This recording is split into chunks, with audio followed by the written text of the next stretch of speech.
All right, we are live, everybody. Welcome to this exciting conversation we're going to have today between Than and Jake. So to give you guys the background of what's going on here, so Than posted a video on Friday on two powers in heaven, going through a lot of the theology of Second Temple Judaism throughout the Hebrew Bible, New Testament, about various passages we would say support a Trinitarian outlook.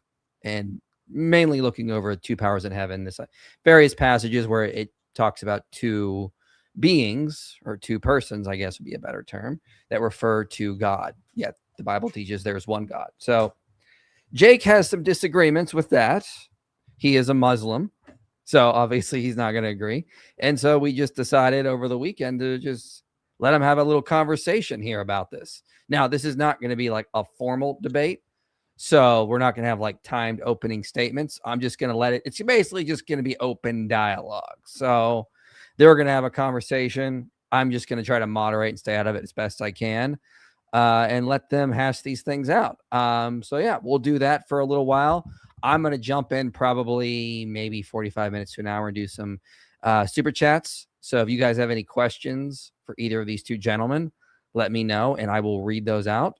So go and get those in now, because if you get them in now, then you're more likely to get yours answered, because I don't want to keep these guys here too long as it is. For Jake, it's like pretty late where he is at. So we're not going to really go past like 2 hours, give or take, because, you know, I don't want to. This is not a David Wood stream where we go for 4 freaking hours. Okay.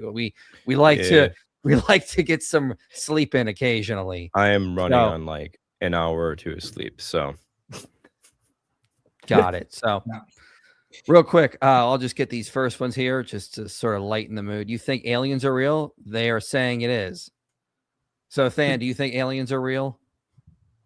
I haven't looked at this stuff, but I'm skeptical about all the news. What about you, Jake? What about you, Jake? I would say probably the same thing. I haven't looked at much of anything at all. I mean, it's not out of the realm of possibility that aliens could exist from a theological point of view, but I haven't seen any like good physical evidence of it. Yeah, I would just say the way they're defining aliens in these reports can be extraterrestrials or beings from, I'm not making this up. This is what they're saying, beings from other dimensions. So by that logic, all Christians and Muslims technically believe in aliens if you define alien so broadly. Because then you're just, yeah, of course, we believe in angels and demons, or Muslims also believe in jinn. So you have that going on. So yeah, that would not be a problem, I think, for either religion if it turned out there were beings beyond Earth that existed. In fact, if you go into the Bible, there's even different species, it seems. Like you have the Ophanim, Seraphim, you have cherubim, which are like throne guardians, but still seem to be a different category than the Seraphim. Then you have some that appear human-like, but yeah, that's it. So with that, why don't you guys just take it from here? Let's talk about two powers in heaven. Do we have Trinitarian theology before Nicaea? I titled this, Is the Trinity a Late Invention? So that's kind of what we're going to be talking about. As far as I'm aware, you guys can correct me. Than's taking the position we have Trinitarian theology and beliefs before Nicaea. And Jake, if you can correct me if you're wrong, you're taking the position that that's when that belief emerges. Yeah, roughly. Although Than and I had a private conversation, it might be a little bit more technical than that, but yeah, basically. Yeah. So I think a good idea, because I don't want to just, especially for my audience, I don't want to just assume that people watched Than's video. I know that Michael kind of summarized it, but I would like maybe to start there with Than, maybe you kind of summarizing what you were trying to portray in the video, just like a couple minute summary. Yeah, I mean, the very quick bird's eye view is when you look at the Hebrew Bible, when you look at the Second Temple literature, what you're going to find, I think, is, and scholars like Daniel Boyarin, which are Jewish scholars, would also can kind of concur with me that you're going to find multiple figures that occupy the divine name Yahweh. So the question is basically going to be, well, how is it the case that, there's only going to be one figure named Yahweh when there's multiple figures that are named Yahweh, but you're only worshiping one God? And so you're going to see places like, Genesis, where in Sodom and Gomorrah it says Yahweh rained down fire, sulfur and fire from Yahweh out of heaven. And so you have this Yahweh from Yahweh kind of argument happening right there. And you find tons of these places. Genesis 15, the word of the Lord comes before Abram, and Abram calls him by the divine name. And so the basic idea is, hey, if this word of the Lord figure is distinct from Yahweh, why is Abram calling him by the divine name? And there's going to be tons of places like this. And then in the Second Temple period, you'll see people like Philo talk about, the second God, the Δεύτερος Theos that he would call, and he seems to believe in these two distinct figures, but he calls them both God, and he's a Shema-bound Jew. You can see other places as well, like in the Targums, where this is occurring a little bit more radically, I would argue as well. And I would argue then that the New Testament applies this language to Jesus in certain ways, and from hence on, what you end up finding is you get to Nicaea, which will be a propositionalized form of some of the devotional commitments that are unpacked. That's the bird's eye view. I like Jake said, there's a lot of nuance there. Jake's gonna have a lot of nuance that I'm assuming your position's not gonna come out in a 90-second pitch, but yeah. Yeah, so I'll just give my kind of a summary of my position, and then we can kind of interact, if that's fine. So my view is certainly I'm aware of the scholarship by people, it's not only Christians, to be clear, Jewish scholarship from people like Boyarin and Siegel and all these different people who have been writing on the topic of two powers in heaven. And I would just say from the outset, I think it would be foolish to attempt to dispute all of that scholarship and say that no Jews existed who believed in this second power in heaven or anything akin to that. That's certainly not my position. So I accept all of that, most of what they have to say, and the historical count of Jews in the Second Temple period and even before that who had similar beliefs. I think the point where we diverge is, I think that, and we might spend a lot of time, trying to really hammer down on definitions and terms, and that's fine. But I'm more so concerned with the meaning and the content behind the terminology rather than, strictly looking at very specific terms. And so I would say that in content and the meaning behind the beliefs that people like Philo, or even in the Christian early Christian period, people like Justin and others, I don't think it's congruent with later Nicene, what I'll call Nicene orthodoxy. And what I mean by that is not just the terms of them using, one nature, three persons, or one substance, three persons, not just in terms of terminology, but in terms of their actual belief and the content behind their statements. So I hate to kind of simplify it this way, but if I had to simplify it, I would say that many of the figures that Than mentioned in his video, or that he would have in mind as holding to this theology, I would say are subordinationists, and not just in a functional sense or in a sense of their role within the Trinity, but in an actual ontological sense. And that plays out differently in different authors, but that's kind of basically my position. So I think where Than and I might diverge, or where we would disagree, and I think it's important to discuss, is whether or not these people were Trinitarians just without the name or without certain vocabulary, and they basically believed in the same thing, or did they believe that the second or third power was actually ontologically subordinate in a serious way to the first power, the first God. So that's kind of a summary of where I'm at. I don't know if you want to come in. Yeah, there's a lot of places to start here. I mean, okay, so I think we can cut to this part because to me, the most important part is going to be right. What do the scriptures teach? What are the implicit devotional commitments that the communities that produce these texts believe?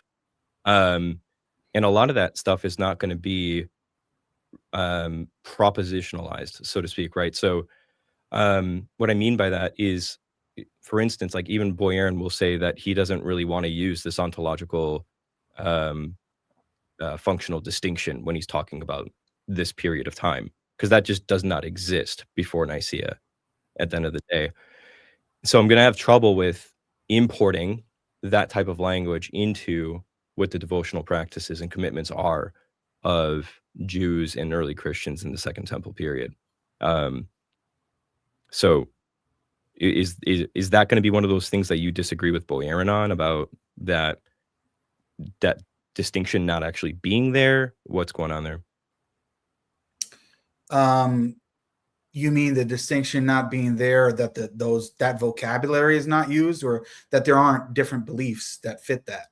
Well, I would just, so this isn't just, it's not a question that's being asked, right? So Boyarin in his book, The Jewish Gospels, when he's talking about this topic, he says that the ontological and functional distinction is not a thing at this time. So he's actually taking that away from his vocabulary as he's talking about subordinationism. And subordinationism is just a word that refers to the functional sense, end of the day. Like he chooses to use it in that way.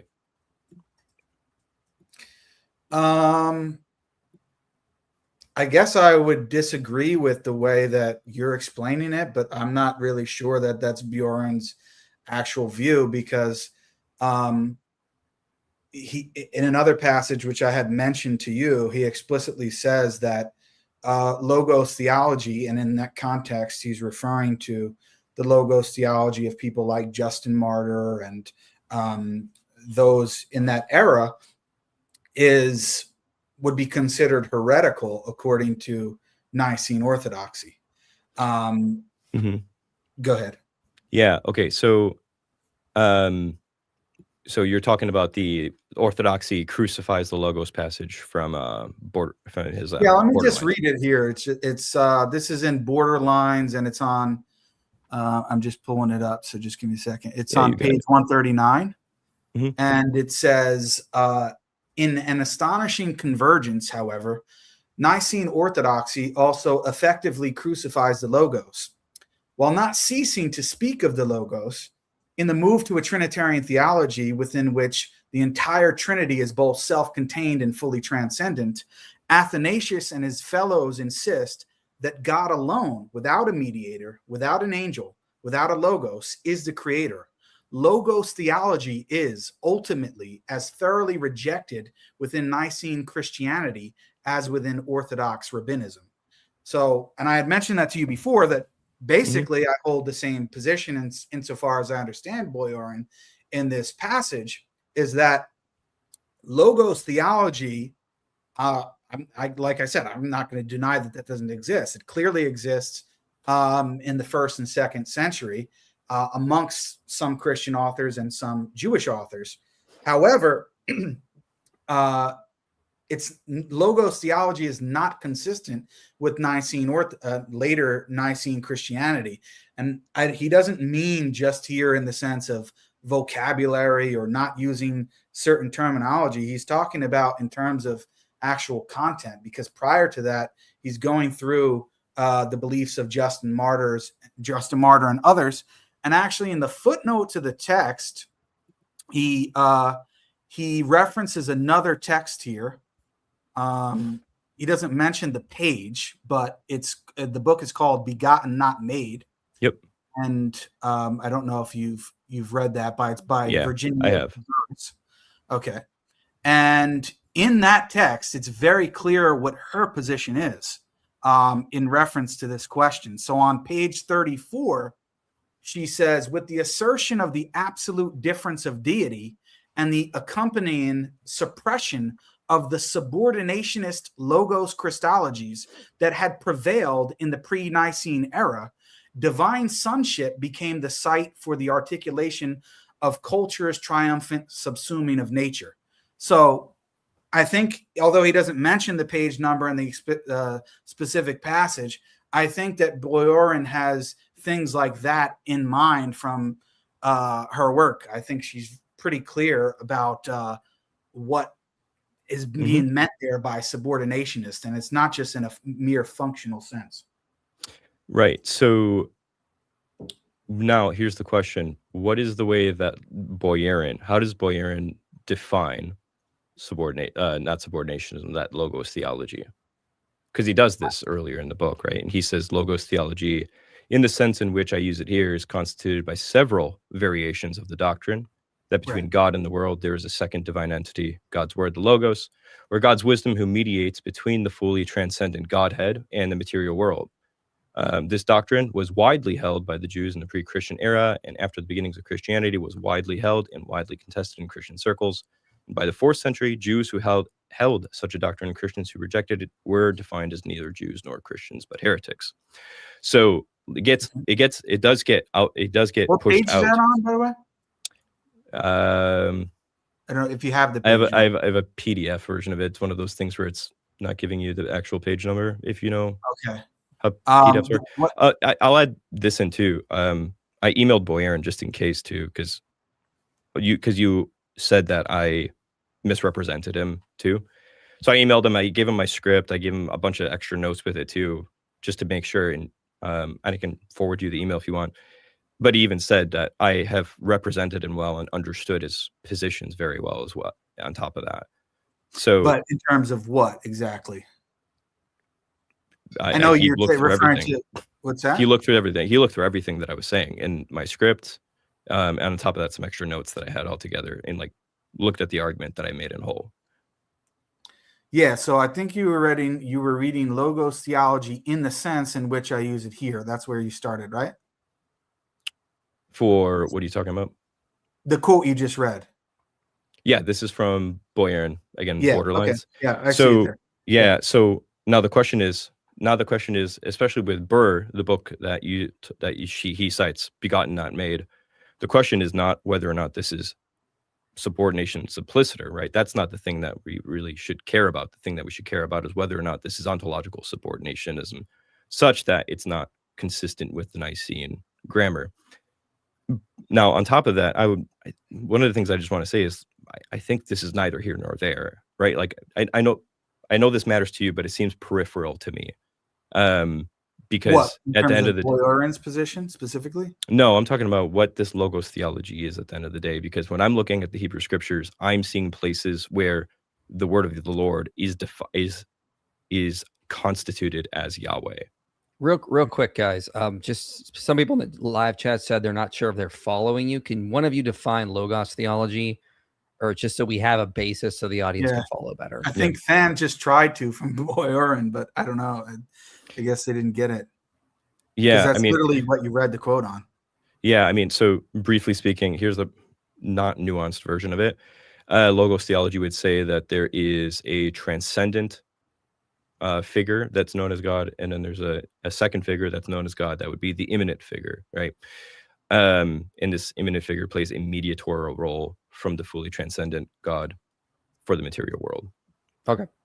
Just I hope that you guys help that, because I just saw. Are you happy with that, Jake? Yeah, that's fine. Okay. Yeah. So you were mentioning about the scripture side of things. Yeah, I mean, so when I'm looking at the scriptures, when I'm looking at the Second Temple literature, when I'm looking at especially the Targums, right?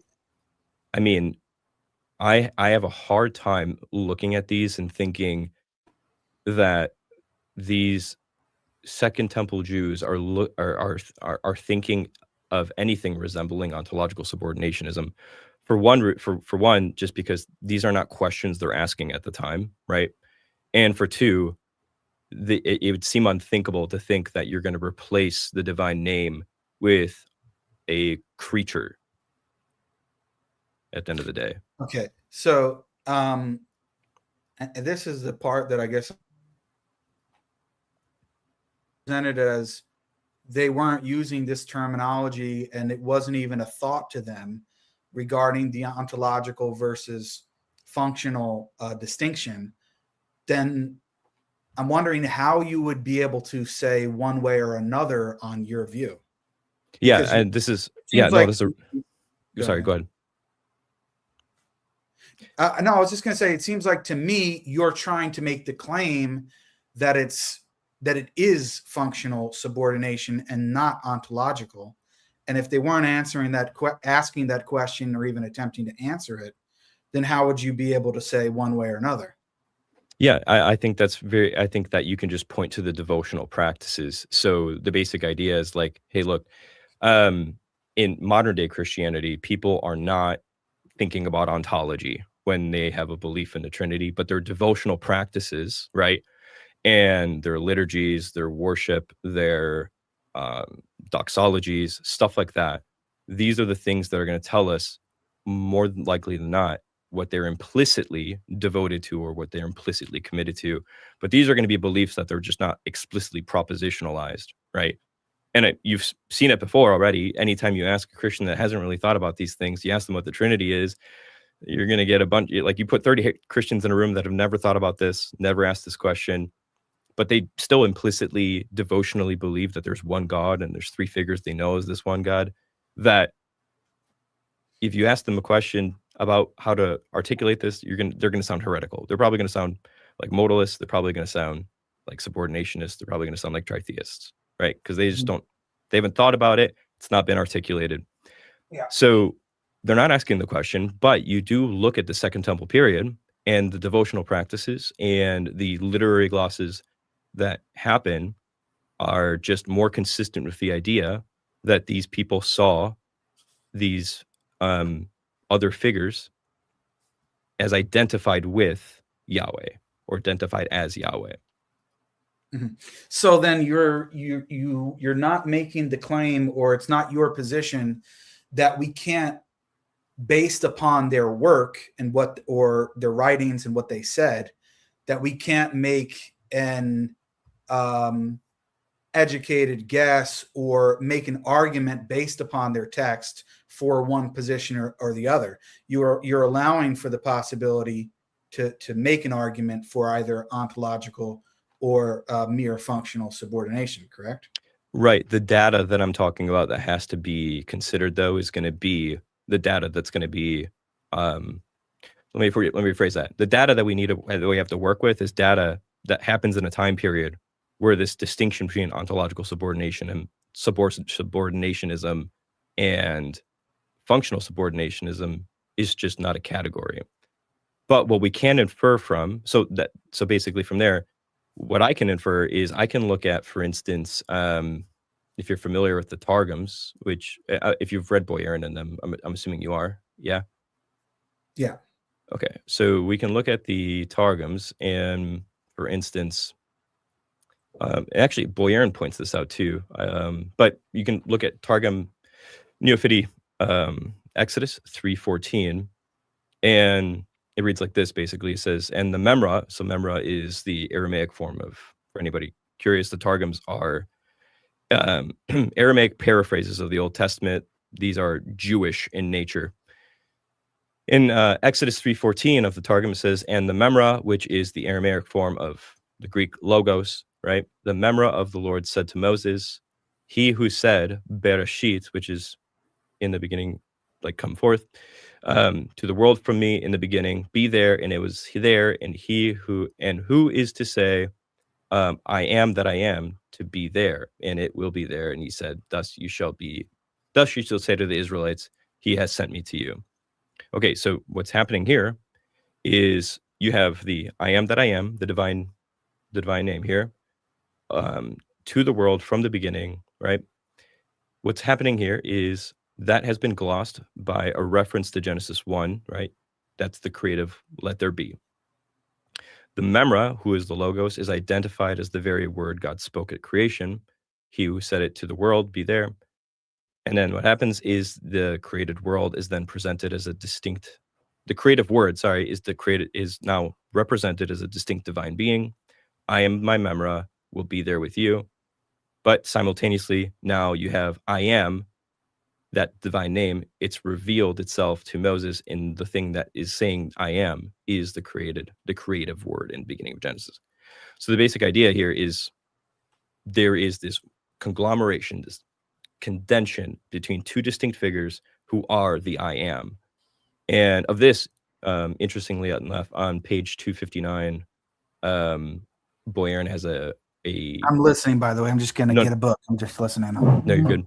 Boyarin even says about this, the memra is separate from, and he actually uses the word homoousios with God. So Boyarin says this is an example of being separate from, but homoousios with God, homoousios being of the same substance. There's so many examples of this in the Targums. These are Jewish in nature, and the basic idea is why, again, how are you, if the second figure is distinct from, subordinate to, or anything other than Yahweh, this is just terribly hard to make sense of. There's so much there. I mean, I disagree. I think that if people who are familiar with the literature read all of these different early figures like Philo, like Justin Martyr, all of these different figures, you'll see that it's much more nuanced, I think, than you're portraying.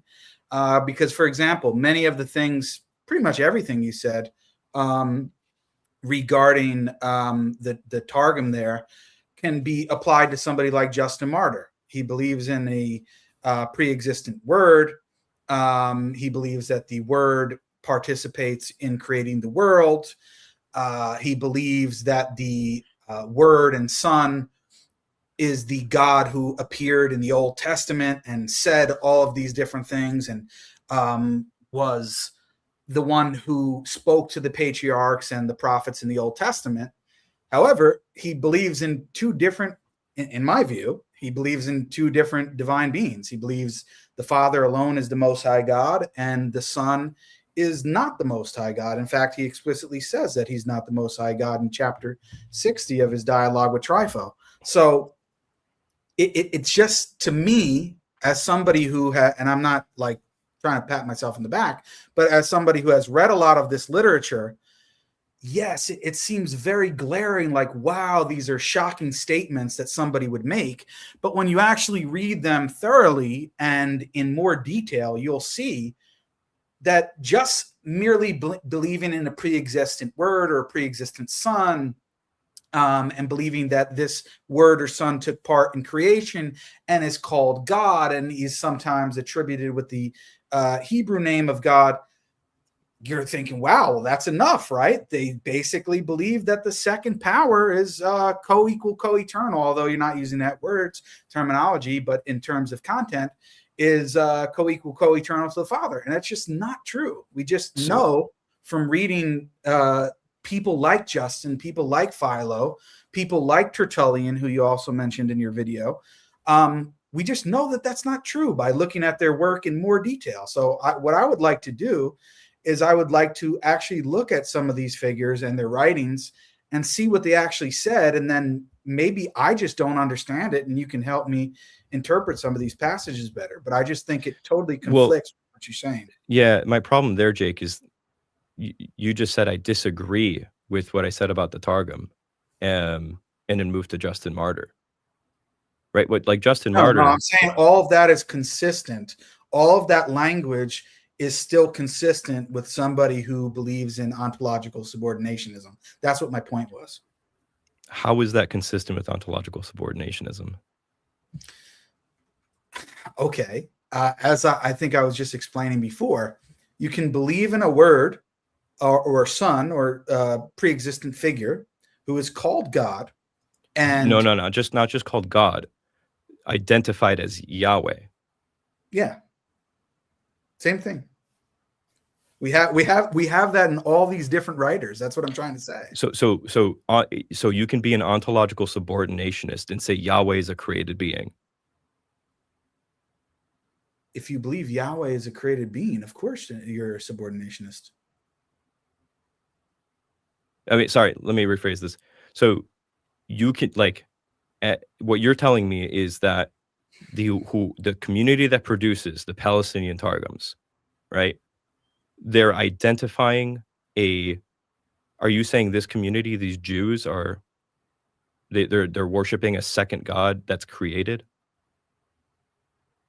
I don't know where in the passage did it say that they were worshiping it? There are tons of passages in the Targums where there's temples dedicated to the Memra, there's prayers offered to the Memra, there are there's tons of this. I can find you examples. So the assumption is that only the Most High God is worshipped.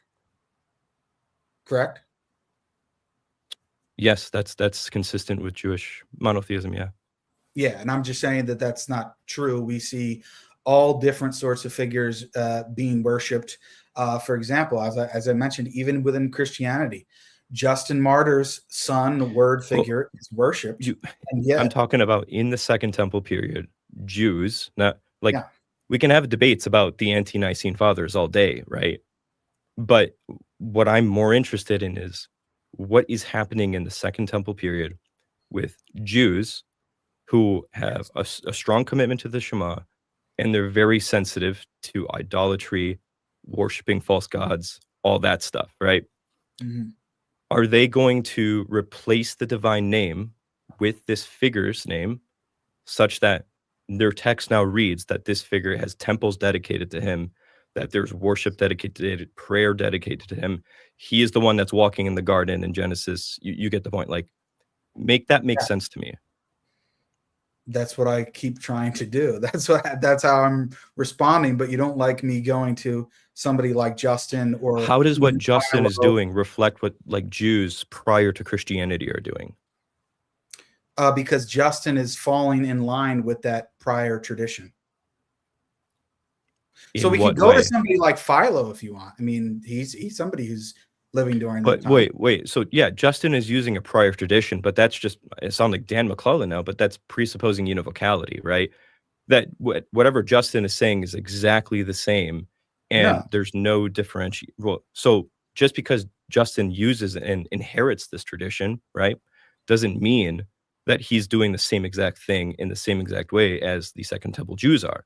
Justin Martyr, right, is inheriting also a philosophical tradition, and he's trying to unpack certain things, right? These Second Temple Jews, I think it's much more revealing what's happening because they don't have these things that they're trying to figure out. The things that Second Temple Jews care about is, we don't have a functioning temple anymore. Is the Shekinah with us or not? How do we obey Torah? Stuff like that, right? The things they're concerned about is Torah obedience, and there's some sectarian stuff happening, right?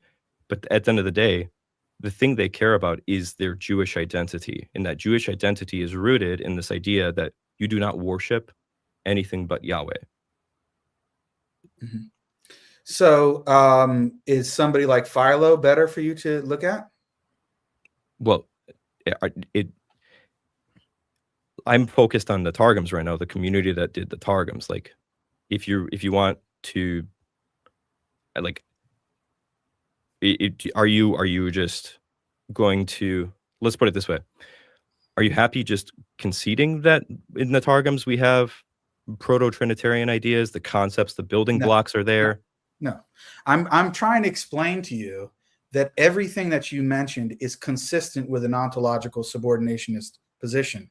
And the way that I'm trying to prove that is by going to other authors at the same time period who use exact same terminology, explain everything in the same way that you have, and at the same time, they're subordinationists. Well, again, what I'm asking you is, do you think, because Philo's like Philo, we can talk about Philo. But I'm asking you. He was mentioned in your video so many times, wasn't he? Several times. I'm happy to talk about Philo, but I'm talking about the Targums right now. Like, Boyarin, for goodness sake, is using the word homousios here about this too, right? So to me, it just seems very, very difficult to explain how, like, if anything, I have a really hard time thinking how any Jew in the Second Temple period would be happy worshiping a created subordinate being and replacing the divine name. Like, think about all the other times a Jew in the past did that, what happened? You're asking me the question? Yeah. Like, what's the What predominant happened sin of ancient Israel? Yeah, idolatry. Right. So if this is the thing, if this is the thing that's important, if Israel's past is tainted by idolatry so much, such that they're bound to the Shema as a result, right? This is the identification, the boundary marking of Israel. In what, like, to me, the prior probability that they're Evidence going to worship against at your view, though. That's what? evidence against your view, because you're trying to make it seem like the Jews were just these strict monotheists and they wouldn't fall into worshiping other than the Most High God. But in fact, you're giving positive evidence that that's always been their history. No, because we have a control case when they do worship false gods, right? The community lashes back against them. There's people speaking against them. It's seen as a bad thing, right? And then all of a sudden, magically, in the Second Temple period, it's accepted. That's what you're asking me But to wasn't it believe. criticized as well by other Jews? Not until, I would say, I would agree with Segal and Boyarin. This is like the majority, if probably the majority view at the time. And it's post 70 AD, once Rabbinic Judaism gets to pick who's in control, right? And what the theology is. Once they start hereticizing this two powers theology, that they're starting to criticize it. So it wasn't criticized. When was the first time you think it was criticized by Jews? The first time that we can really like point it down to is in the post 70 AD period, probably around the time that Justin Martyr's around. If I'm going to go with what Segal and like Boyarin are going to say, yeah. So post 70, I mean, but that's still pretty early, isn't it? Right, but this is the Second Temple period that I'm talking about. The Targums. Right, and that's when it's being criticized, isn't it? No, the post 70 AD and onward, right, is the onset of what's technically called like Rabbinic Judaism, right? The Second Temple period ends. The Second Temple period ends at 70 AD. Right. So that's what I'm trying to say. It's right there. It's right in around the same time period. Right. Okay. So let me add more context. So the destruction of the temple happens, right? And on top of that, you have the Bar Kokhba revolt that further solidifies these tensions between the Romans, the Jews, and the Christians. And that further solidifies this idea that we have to react to this two powers theology that's coming up, right? I mean, are you disagreeing with Segal and Boyarin too, that this was just the predominant view in the Second Temple period? I mean, what does this timeline look like? Yeah, no, that the initiation of the anathematization of the two powers view. That it took place at that time. That's what your question is?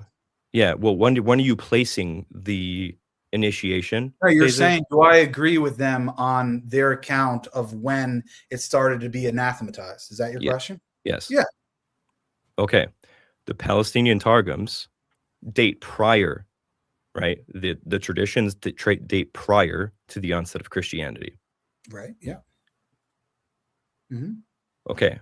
So these are not things that are being actively criticized, at least that we have evidence for, at this time. At the time of the Targums, when they were initially written. Right. Prior to the onset of Christianity, the Targums are what's being used, right? And they're not being criticized. This Memra theology is not being criticized. And it's in fact even carried into the Talmud. And slowly but surely, you can find instances where, again, Boyarin points this out, this Memra theology starts getting actively suppressed. You still find remnants of it. And then as the Talmud and Rabbinic Judaism keeps progressing forward, you're going to actually find them realizing that the way they're reinterpreting some passages and they're reinterpreting the Memra theologies leads them into modalism. So the point is, this doesn't happen until all of this meaning Christianity, this idea that Jesus is part of this divine identity in some way, shape, or form, right? All of this is after the Palestinian Targums are floating around, and you have this tradition that Mike, did you change my name? Sorry, that really threw me off. Sorry, I'll put you back. As I'm talking, I'm like, wait. Sorry. What does that mean? I have no Thanos. clue. It's OSC Thanos. His name is Than. I added the OS. Oh, okay. But yeah, so basically the Targums are prior to Christianity. This is the tradition that's floating around, and they're replacing the divine name with the Memra. And in places like Exodus, that Exodus passage that I told you about, there's a literary smashing, right, between the divine name, the Memra, such that the Memra is distinct, but it's also the I am. Mm-hmm. So the question is, hey, we can talk about all the anti-Nicene stuff, but when it comes to the Targums, I think these are going to be some of the places where we have some of the most, I would argue, definitive pieces of data that point to the idea that the devotional liturgical practices of the Second Temple Jews saw that there were multiple figures that are the I am, right? Mm-hmm. So you think the worship is the same? That's what you're trying to argue? They literally replace. So I can pull up passages here. I'm just saying because from what I've read from people like Hurtado who focus on early worship during this Christian Jewish period, he doesn't seem to be holding the same view. So it wasn't my understanding that the worship was to the same level as the devotion that was later given to Jesus, for example.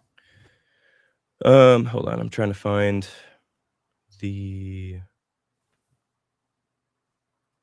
where is this? Yeah, no, you're talking about Hurtado's. Are you talking about Hurtado's One Lord book or the early Christian devotion to Jesus book? Second one. Gotcha. I mean, I have both. No. So when I'm talking about the worship of the Memra, I'm talking about, again, the text itself has the temples being dedicated to the Memra, right? To the Jew, to the Second Temple Jew, are we dedicating temples to anything other than Yahweh? I would say yes. In a way that's seen as normatively okay. Yes, by some Jews at the time, yes. What Jews at the time are okay with saying you're dedicating a temple to a created figure? Apparently, the ones who wrote the Targums that you're speaking about. Well, that's just a little circular, right? Because we have this whole entire tradition. You don't worship false gods. You only worship Yahweh. Anytime that a Jew goes and worships a god other than Yahweh, it's met with some sort of animosity, right? A declaration that this is not okay. It's sin. This is a breaking of the Shema, right? And at this point, in the Second Temple period, especially with the rising tensions in their own identity, because again, the prophecies have ceased. We have all these problems. They're awaiting the Messiah to come, right? They are fighting about what it means to even properly observe the Torah at this point, because they're getting so strict. They're trying to do the absolute best they can. This is what they care about. If any Jews are going to care about this more than ever now, it's going to be the Second Temple Jews, because they see themselves in the exile and they want to be free. These are the people that have an astounding amount of motivation to not worship a false god. And what you're telling me to believe here is that they're just going to go and worship a subordinate created being, and a whole community is okay with this. We have utter silence from everybody about this, and this is just okay. I'm saying that there's two things going on. Some people may have been viewing this, I would call, intermediate being as giving it some type of veneration and worship that was not due or to the same degree as the Most High God. And even if I grant for the sake of argument that they did do that, then yeah, it would just be idolatry. But it doesn't really change anything from my point of view. My point of view is I want to know how these texts were being interpreted by Jews and then obviously later by Christians at that time. And from what I'm reading from the scholarship, and I could be totally wrong, I'm happy to admit that, it doesn't seem that the worship that was being given to any second person, second being, or whatever was anything like what was later given to Jesus. That's my understanding of it. So this is okay. I mean, this is what Hurtado says. Right, but hold on. I'm talking about the memra of the Lord right now, right? We can talk about the veneration of Jesus and all this other stuff. But well, you really haven't, because what's happening here is I'm pointing to the idea that the thing that makes the most sense, right, of this data. Most sense to you. Okay, well, in what world does this make sense other than just presupposing that a whole entire community is going to be okay with it? Because for me, I'm arguing, hey, there are multiple figures that are seen as Yahweh but are distinct from each other. And there's a unique tradition where this happens amidst a tradition of Jews worshiping false gods, but this distinct figure, the word of the Lord, who was being identified as Yahweh, this has never been seen as a bad thing throughout this whole entire tradition. There's a continuity from the Hebrew Bible into the Second Temple period, right? To me, this seems like the categories are in place for what we find in Nicene Trinitarianism, right? Right. Do you agree or disagree with that?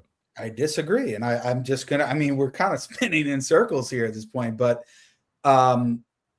what scholar actually holds the opinion that you just said? I literally just cited Boyarin on this. You're just now, okay, so now you're making the claim that Boyarin believes that the Jews in that Second Temple period believed in this second power, this memra of the Lord, and elevated him to the same status, and that he was required the same worship as the Most High God. Everything that is involved in Nicene Trinitarianism in terms of content and belief at the time, all of that is there, and there's no difference between that and Nicene Trinitarianism. And that's what you think Boyarin believes? You inserted a lot into what I said. I cited Boyarin talking about that Exodus passage where Boyarin himself glosses the Exodus passage, saying that the memra is homoousios with the I am. Boyarin, okay. So Boyarin takes this to be of the same substance language, basically. Okay, let me ask it this way. Does Boyarin think that there's anything different from the Second Temple period that we're discussing now, and how the Jews viewed the memra, or whoever the second figure is, versus how Christians of the Nicene period viewed Christ? Yeah, I think what Boyarin would probably say is that you can't really compare the two in terms of the grammar and the distinctions in the Nicene faith. But what you can do is see the conceptual building blocks and the devotional patterns in the commitments, the religious commitments, right? So I think Boyarin, so another way, or another thing that Boyarin does is he says that there's a operational theology at the time that is consistent with the operational theology of Nicene Trinitarianism, right? But the thing is, they don't have a representational theology because they're not explicating anything in the way that Nicene Trinitarianism is explicating. Okay. So let me try to understand what your position is. In terms of Christianity, do you believe that Trinitarianism, and this is just a way of putting it, do you believe that Trinitarianism sprang out of this two powers in heaven theology? I would say that Trinitarianism is going to be the final product of like propositionalizing these implicit devotional and religious commitments that the Second Temple Jews had and that the early Christians inherited. Okay, so I mean, I think you're basically saying yes to that question. So I'm adding nuance to that, right?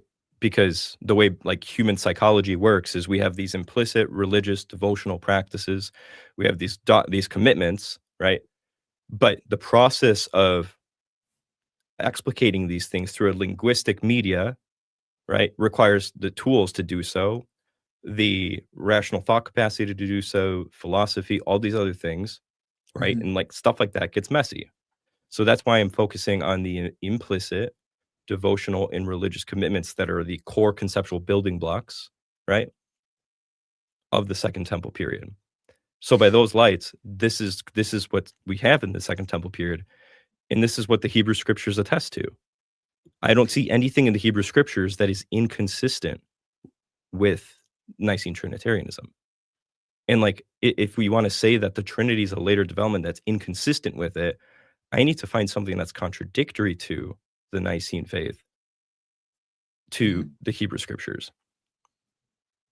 Yeah. So, but I'm trying to remove that layer, because if we just go to Bible verses and going back and forth on what this passage of the Bible said, then, you know, it's not really going to get anywhere. Why would we want to wait? So why are we removing the Bible from the Nicene faith when the Nicene faith is going to be like? I don't think you're understanding the point.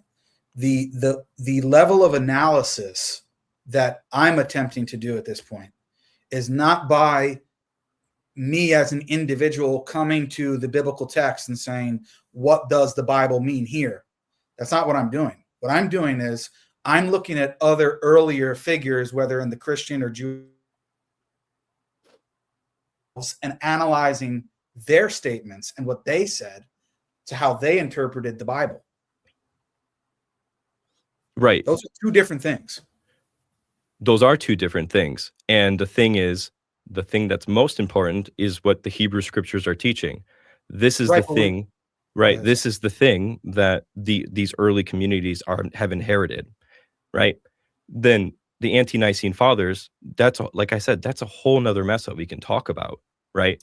But they're inheriting something. They're inheriting something. They're inheriting something that is inherently not at odds, right, with the Hebrew Scriptures and the predominant doctrinal religious commitments that are implicit within the Hebrew Scriptures and the communities that produce them.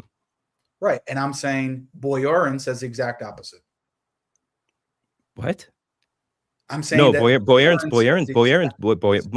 will say that Boyarin would say that Nicaea is one of the natural outpourings of what we find in the two powers idea.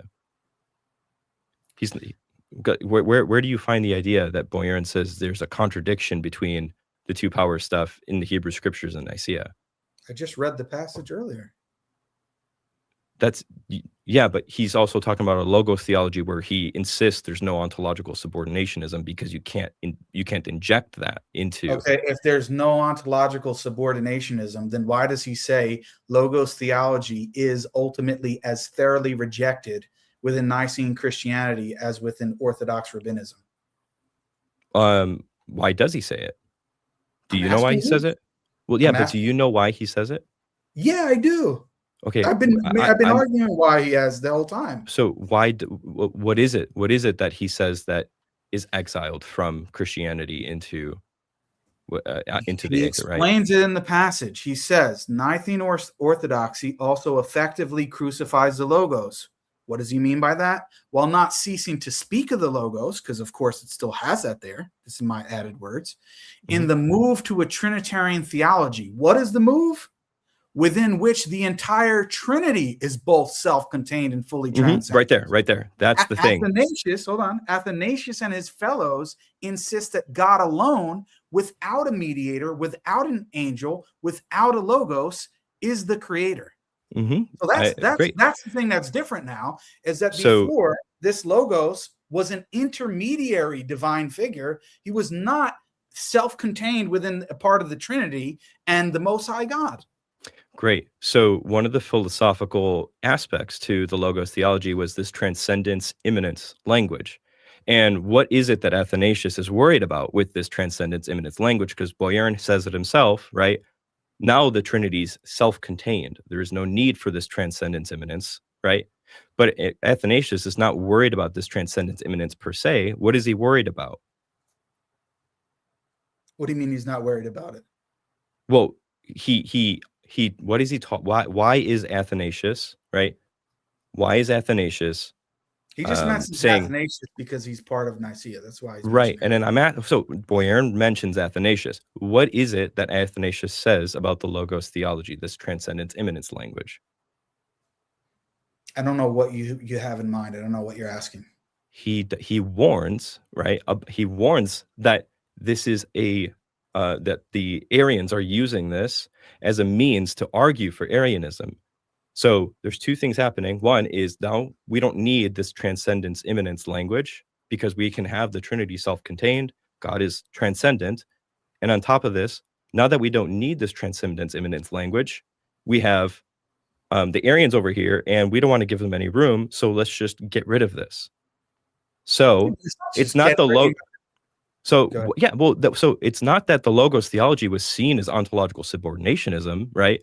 They just don't want to give the Arians any room to work with, and they have no need for the transcendence immanence language anyway, because as Boyarin says, now the Trinity is self-contained. There's no need for this transcendence immanence stuff.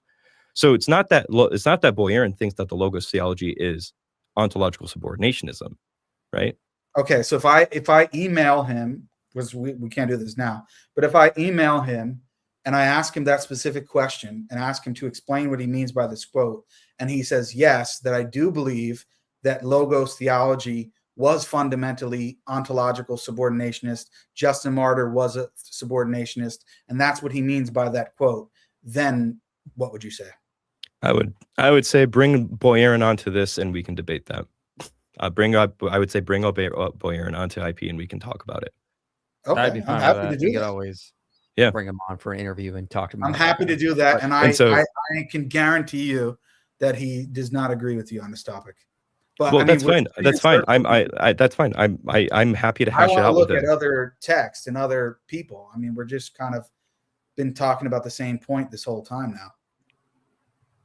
Well, if your whole point is that Logos theology is ontological subordinationism, Boyarin says this out loud, right? But I want to try to demonstrate that. That's my point. But Logos theology is in this all-encompassing thing. I'm not saying you're not going to find places in the ante-Nicene church where people are going to have subordinationist language, or even some people are going to be ontological subordinationists.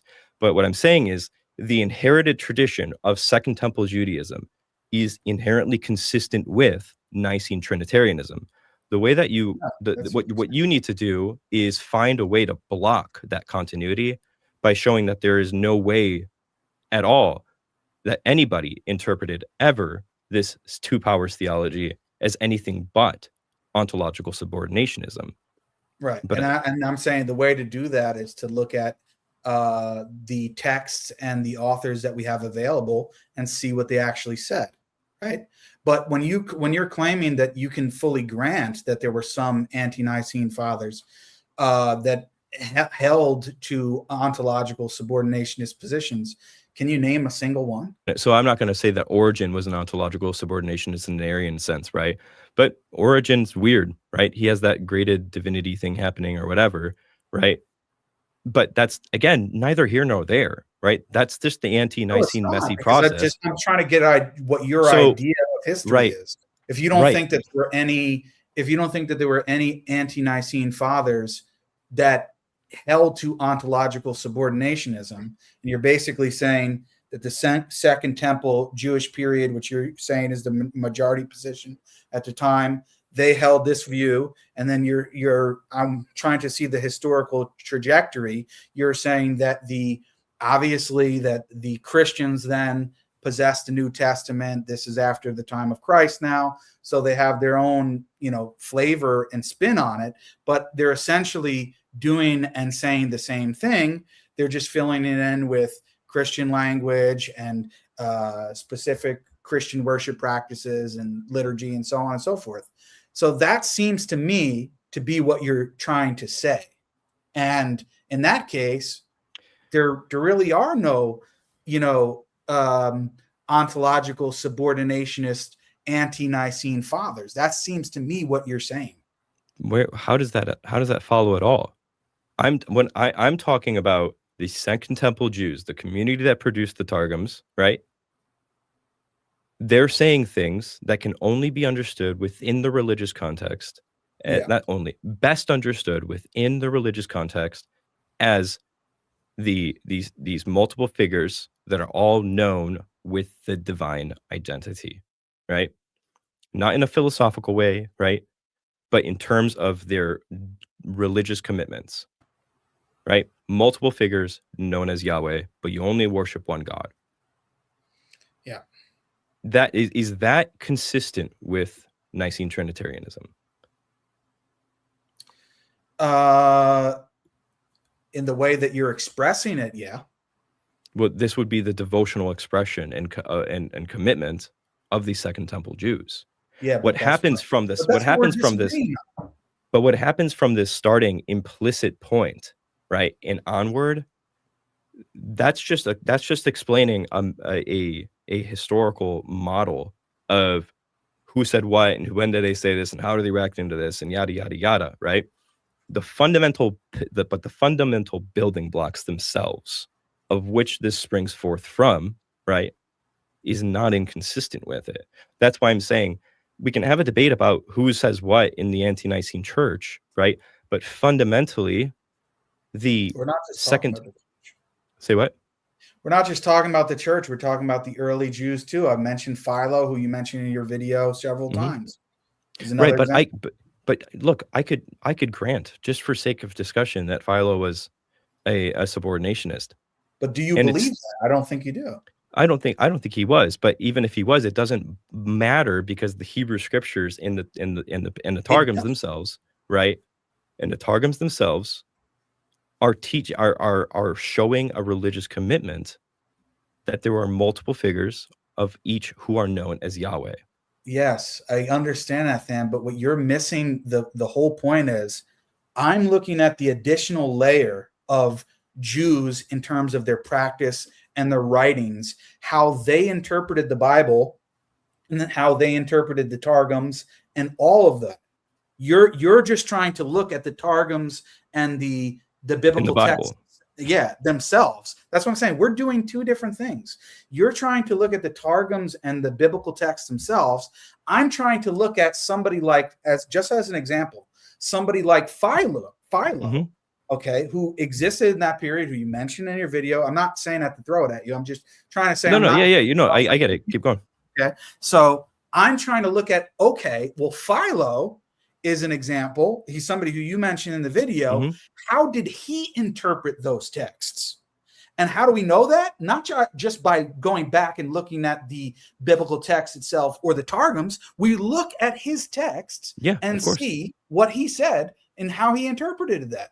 Because what we're just doing now is Than is saying, oh, well, I'm looking at these biblical texts and I'm looking at these Targums, and I just don't see any other way to interpret it this way. And I'm saying, well, yeah, I do see a different way to interpret this way. And here's evidence. Philo is interpreting the passages in a different way. And this is what he's saying. And I believe that his position is consistent with my thesis and not yours. So let me just thought experiment. Let's just say we talk about Philo and we come to the conclusion that Philo was an ontological subordinationist. Yeah. How does that get you to everybody else is an ontological subordinationist? That's a good point, right? So, and I have a section, not to do a shameless plug, but I have a section in my book related to this because basically I'm arguing in my book that not just the Second Temple Jews, I have a short section on that. I'm mainly focusing on ante-Nicene fathers, that the Trinity didn't exist until 700 years later, okay? And one of the ways that I'm doing this is by arguing from silence, in a sense, that nobody had a Trinitarian belief, that it doesn't exist, that there's no one explaining it in this form or fashion. In addition to that, I'm presenting positive evidence from people like Philo, from people like Justin Martyr, all of these different individuals, to show that the positive records that we do have don't actually reflect Nicene Trinitarianism. So on making a probabilistic case, if we have no positive evidence from my point of view, that supports your thesis, and we have all the people who we're looking at who are major figures during this period as positive evidence against that thesis, well, then that's good reason to think that this wasn't their actual belief. Right. Okay. So one thing, okay. So are you saying that there's just no like evidence for the Trinity in the New Testament? Like what's happening there? Because you said I have no evidence. I pointed to really strong evidence, a continuity of these things in the New Testament. I remember you in your debate with Nick, for instance, you said something about the New Testament with the New Testament data, the Trinity is more probable. So is the data that you're going to? I didn't say that. The Trinity is more probable than what? I have hold on. It's in my notes here. Here. Trinity is more probable than what? So you said and it was like in a super chat question. You said, and I'll throw a bone and say that I think that the Trinity is more probable on the New Testament than partialism or modalism. It's the 1 hour. That I believe, yeah. Okay, great. So we do have evidence then for the Trinity, right? We have tons of it, right? So wait. How is the Trinity not more how is the Trinity more probable given the New Testament than modalism or Sabellianism? Then how are you saying that and then saying we don't have evidence for the Trinity? I'll explain why. Because I think that there, and some Muslims might not like this, but I don't care because it's not really my style. I respect that about you, Jake, by the way. I really do I love that about you. Yeah, I'll just say like there's some Muslims that want to make the Bible say exactly whatever they think Islam teaches. And I don't believe that. I think that the Bible and the Quran contradict each other in several important parts. So that's never been my kind of method. And because of that, I don't think that the theology of the New Testament is exactly like the Quran. I'm coming to your point, but what I'll say and what I mean by that is, I think there are a number of places in the New Testament. Scholars differ about this, and I'm not a scholar of the Bible. I'm not claiming to be, but scholars differ about this. But I think a positive case could be made where the term God or theos is applied to Jesus or Christ in a handful of places. I accept that. I don't have a problem with that being the case. And because of that, but yet it's so clear to me, and I think you guys would agree with this, it's so clear to anyone who's reading the text, right, other than some strange oneness Pentecostals, which I don't know how they do this. It's so clear to anyone who's reading the New Testament text that whoever Jesus is and whoever the Father is, or whoever the Father is and whoever the Son is, they're not the same person. So that's as clear as day to me. Mm-hmm. Whoever the Father and Son are in the New Testament, whether you say that the Father's fully God and the Son is divine in a lesser sense, or he's fully God, whatever. But what is clearest to me is the Father and Son are two different individuals. They are not the same person.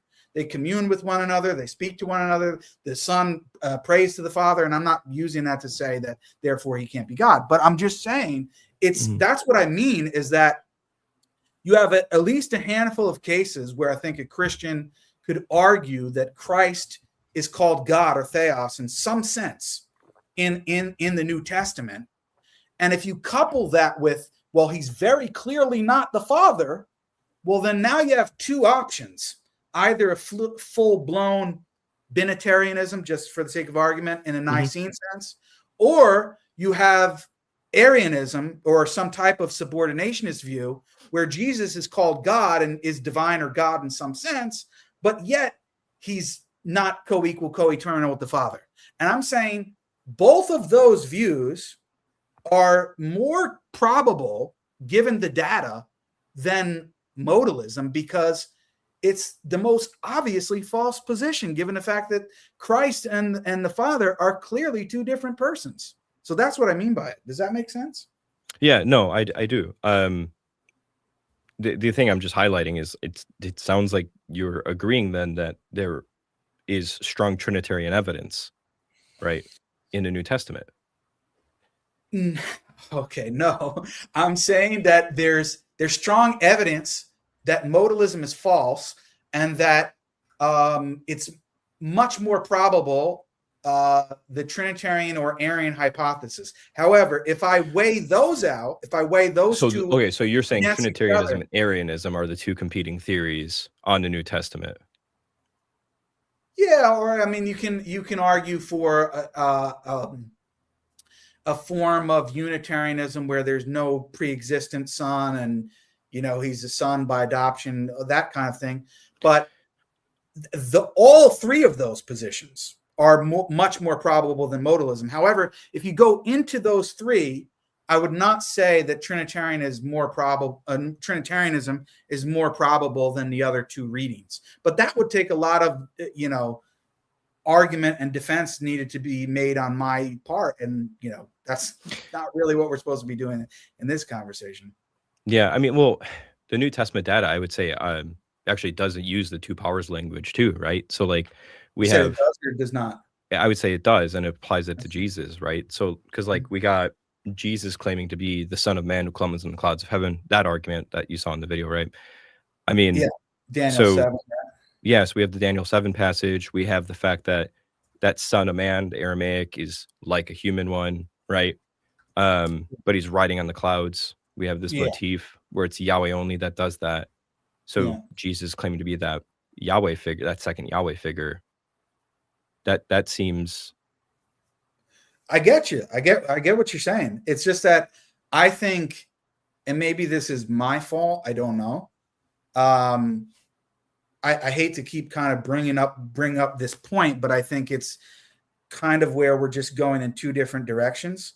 Mm-hmm. Is that you are much more concerned with looking at what the text of the Bible actually says, and I'm trying to avoid that, because my whole project is, and this is something I don't like about both Muslims and Christians in these dialogues, and that's what I'm trying to avoid in my book, is that I don't want to say, look, here's the text and here's Jake's tafsir or exegesis of the text.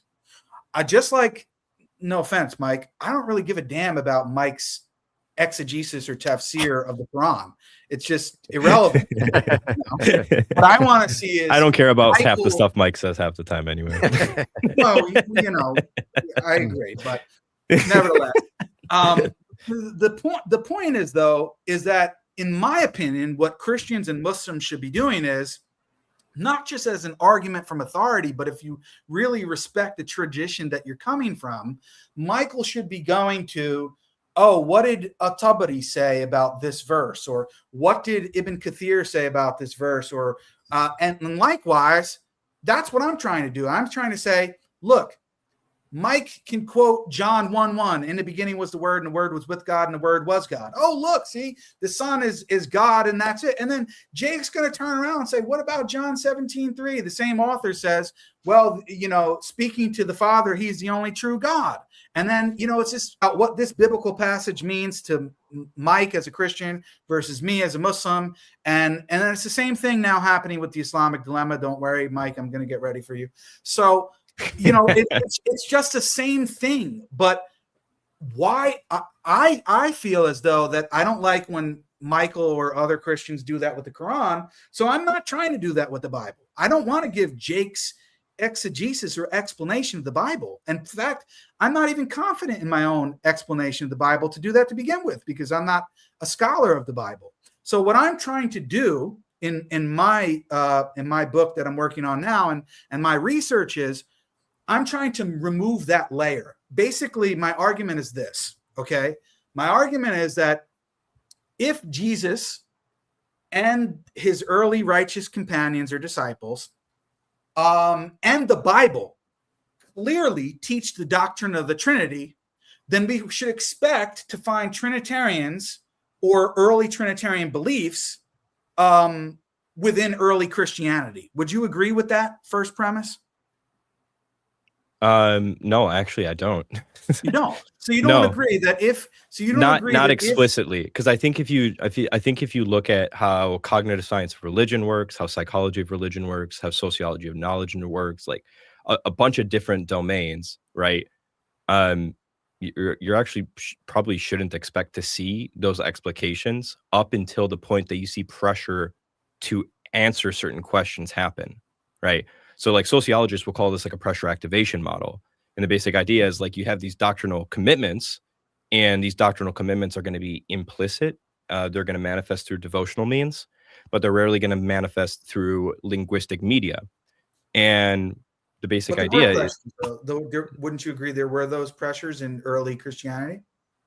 Yeah, but the question is, what pressures are there, right? The predominant, because notice the predominant thing that happens first in the early church is what? What's the predominant struggle? What do you mean? Sabellianism, right? Yeah, well, so right. I mean, I told you this before. My view is that there are a variety of Christologies in early Christianity, and I'm saying that none of them are actually commensurate with Trinitarianism. You have Sabellianism or modalism. You have a subordinationist type Christology where Jesus is God or divine in some sense, but not anything similar to co-equal, co-eternal with the Father, which I would argue most of the ante-Nicene fathers fall under that category. And then you have a third category of, a mere man Christology of people like others that Justin Martyr even acknowledges in his own dialogue. So those are the three Christologies, and Trinitarianism is nowhere to be found. That's my argument. Right. But what I'm saying is Trinitarianism, as in the grammar, the explicit grammar that you see in Nicene Trinitarianism, the need to explicate and announce co-equal, co-eternal, all this other stuff, right? That need does not come around until the pressure to explicate and the tools to explicate are there. So your argument from silence is actually going to be evidence in favor for the idea that the implicit devotional practices that these people have and the religious commitments they have are Trinitarian. I mean, just think about the modern Western Christian, right? They're going to have this devotional commitment to the Trinity, and none of them are ever going to be able to explicate things in Nicene grammar, right? Yeah, and they're not going to care to until somebody comes up to them like you, who knows how to argue against the Trinity metaphysically, right? And then they're gonna get stomped by you on that topic, right? Because you're good at that. And then what's gonna end up happening is they're gonna go, well, I just said a bunch of stuff that sounded really heretical. And now imagine that you take away the internet, you take away these philosophical tools that are going to be immediately available to them, all this other stuff. They're going to struggle. It's going to take time until they realize how to take out this implicit doctrinal commitment they have and bring it out. And all I'm trying to say is this argument that you're making has to remove this foundational layer of this devotional practice, this devotional commitment, this religious commitment, and then just judge people judge the ante-Nicene church by grammar and struggles that if you bring in cognitive science, it makes perfect sense. Yeah, but then that's why I'm saying you have to couple both of them together, right? Because there's an argument from silence, but then in addition to that, there's positive evidence that's being examined. For example, just as an example, you don't have to agree with it, but if I go through Justin Martyr and I'm going through his text, and I'm not just saying, look, see, he doesn't say homoousion, therefore he's not Nicene. I mean, that I'm not taking your argument to be but I'm saying in addition to him not mentioning things that I think in some cases we would expect him to mention, in addition to that, he mentions things that explicitly contradict Nicene Trinitarianism. Okay. Mm-hmm. And that's where more of the weight of the argument from silence. It's the positive evidence from these authors who are they're not like saying things that are kind of compatible with Nicene Trinitarianism. And then other places you're like, oh, but he didn't say this, but he also didn't contradict it. No, he did explicitly contradict it in other places. That's what I'm arguing. That's what my argument is.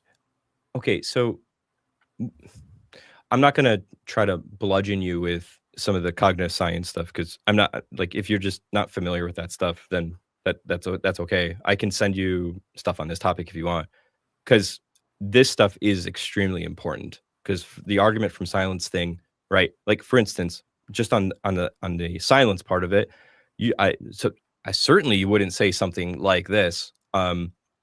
The fact that there's let's just say 90% of Christians worldwide, probably more, don't know how to explicate or explain their Trinitarian commitment in a Nicene compatible way, right? So does that mean that 90% of humanity not speaking or explicating this is evidence that those people, that 90% of humanity that are Christians, are not Trinitarians? No, but the key difference that you're missing is that in my examination, I'm not focusing on lay Christians. I'm focusing on the educated, what we would call ulama, the educated scholars within the early Christian community, not just James, your neighbor from down the street. You know, we're looking at those who are supposed to be the intellectual forebearers of the faith. What are they saying? And if they don't get it, then who the hell would? So, like, Justin Martyr, by your lights, is a scholar kind of sitting in a university, or what? No, he's educated in philosophy and the Christian traditions, and he's trying to explain what he sees as correct. Right, but what's the other context here? Because Justin Martyr, right, there's a reason why he's called Justin Martyr. He knows eventually what's going to happen to him. This is in the early church where there's external pressures, not just to do theology proper and sit in his armchair, right? Yeah. There's external pressures that are life and death scenarios and all this other stuff. And he's speaking to a Jew, I think, if you're going to talk about the dialogue with Trypho, right? And he's trying to appeal to Trypho and the previous traditions that they've inherited. Right. The problem is, though, again, I know tons of educated people that are going to flounder on how to articulate the Trinity, right? And also, again, the psychology aspect of this is unpacking this implicit doctrinal commitment. And at the end of the day, again, we can argue about the Nicene Fathers, but also am worried, like, if you want to say something like, we're going to remove this foundational layer, right? And then go to the later communities and then look at instability in those communities, right? I'm worried that, like, that's just going to undercut a lot of other things. Like, wouldn't that also just kind of hurt the idea that, well, let's put it this way. Like, do you think that the Quran teaches that the Quran is the uncreated speech of Allah? Yeah. Okay. So then there's a contradiction in Islamic history with that, right? With the Caliph in around like 830, right? He imposes through state sanctions that the Quran is created. And then he has the Islamic scholars say, this is what's happening. And then there's sorry if I mispronounced the name, Ibn Hanbal or something, I think it is. Ahmed, yeah, sorry. And he's the only one that resists, right? Yeah. And then the 20 years after that, the state sanction gets reversed.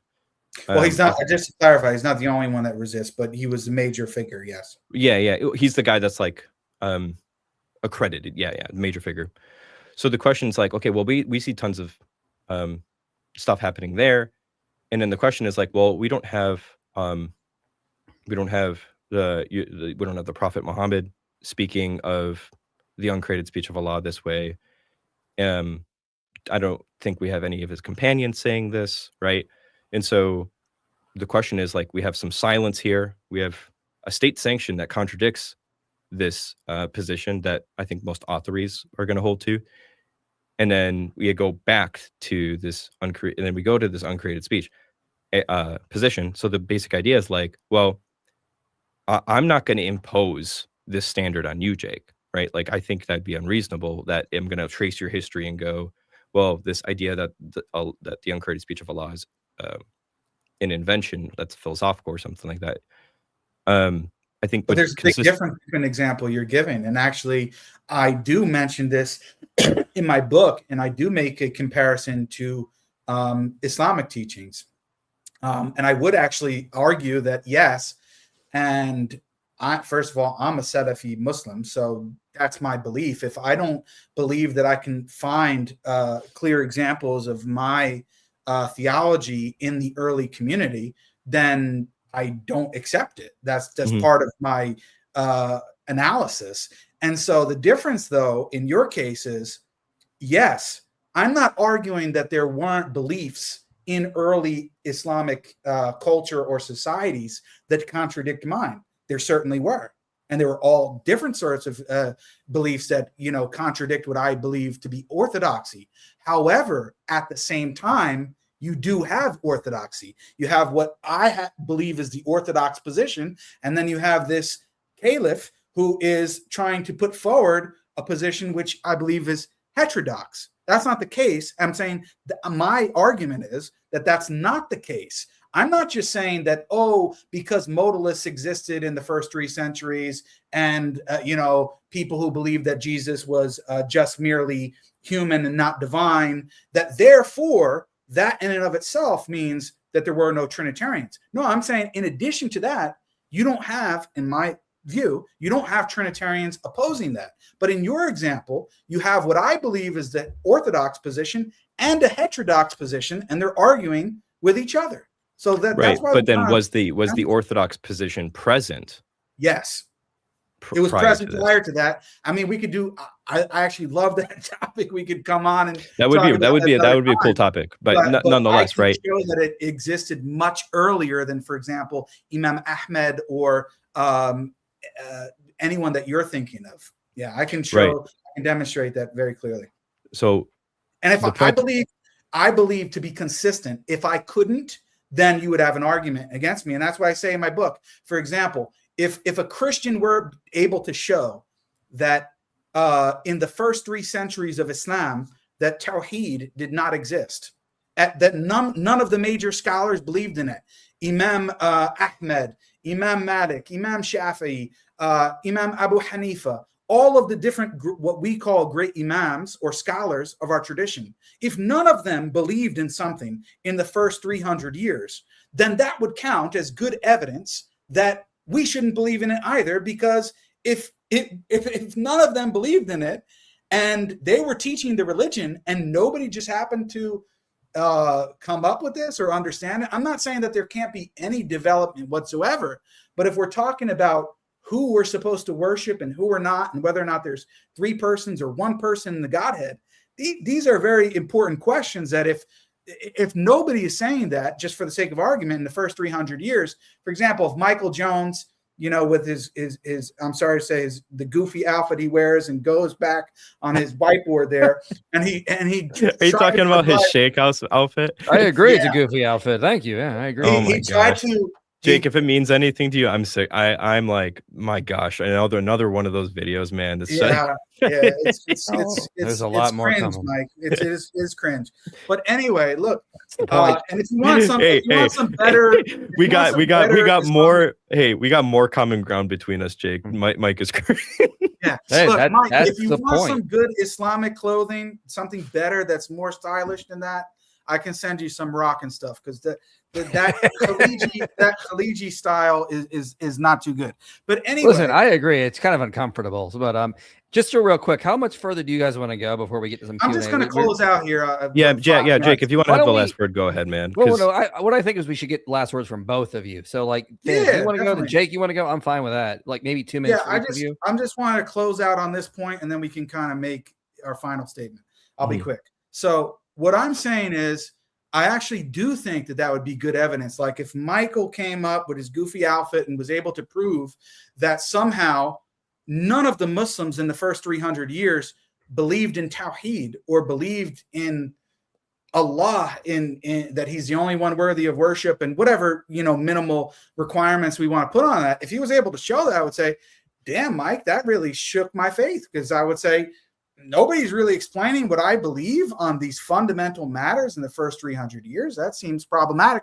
In addition to that, if Mike were able to show, for example, all you see are these caliphs who are putting forward a doctrine which is heretical. It's not just that Imam Ahmed didn't exist and he's silent. He's actually showing all these other people have a heterodox view. Well, yeah, that would, to me, would be positive evidence against my belief. And I would say, wow, I really have to consider that. So I'm perfectly fine putting Islam under the same expectations. But if you want to give like a final statement, go ahead. Yeah, no, thanks for coming on, man. I actually am really happy that this happened, because this was actually just a fun conversation. It wasn't a bunch of it wasn't like two guys just throwing a bunch of poop at each other and rhetoric maxing each other. So that was actually really enjoyable. I really want to thank you for that. Just no problem. Right now. That being said, so it sounds like you and I have just an utter disagreement on framing the question in of itself. Yeah, that's the thing.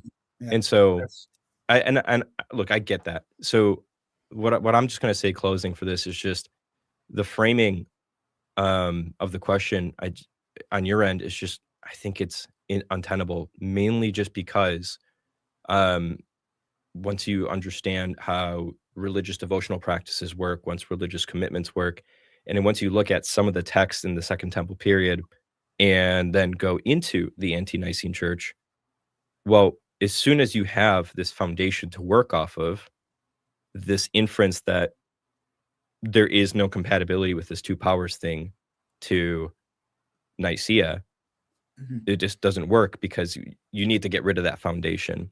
But I don't see a way to get rid of that in a way that's principled, in a way that doesn't like lead to bad examples and doesn't lead you to especially having to deny how different experts in several different fields of cognitive science, in linguistics and all this other stuff, are going to talk about how people work.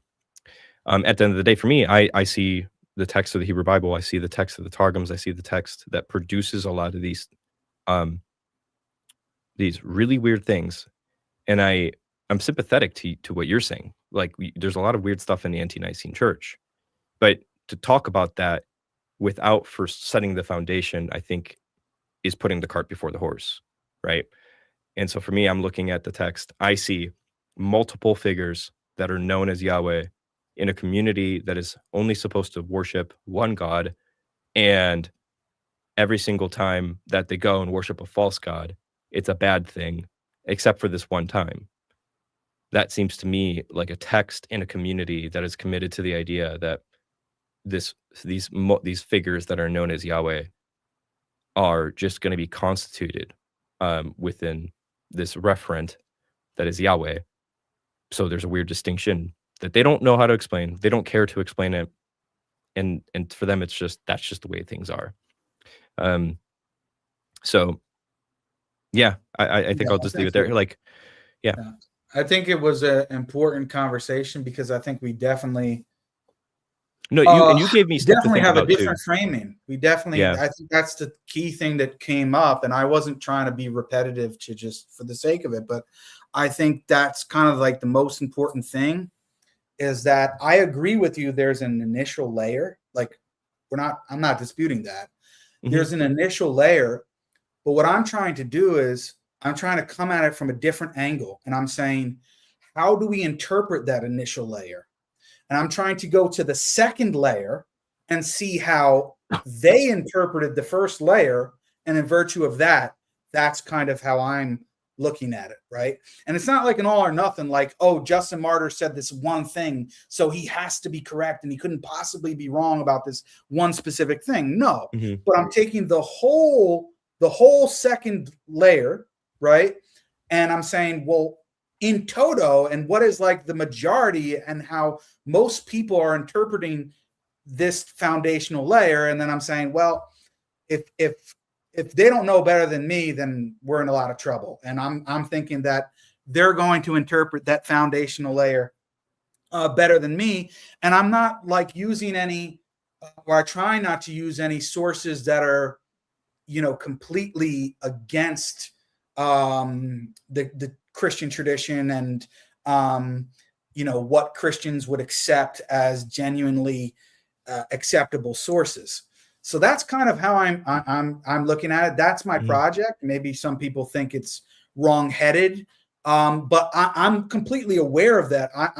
I'm saying that I think too much time has been spent by Muslims and Christians, and not just Muslims, but let's say Trinitarians and skeptics of the Trinity, whether they're Christian, atheists, or otherwise. I think too much time has been spent on the actual biblical text rather than the second layer, which is supposed to be analyzing that that biblical text in that first layer. So that's kind of where I'm coming at it from, and I think that it's just a different approach or a different way of looking at it. If I could give just one very quick, small example to that, and not to make it like a big point out of it or anything, but like, for example, I was actually working on my chapter on Tertullian earlier today, and in my view, and I think that this is the mainstream scholarship's view, is that Tertullian was a corporealist. He believed that God had a body, and that he had this position most probably because he was influenced by Stoic philosophy.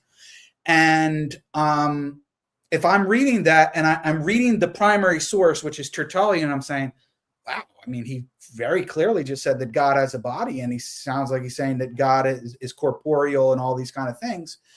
Well, now I don't want to just say, oh, that's just Jake's interpretation of it.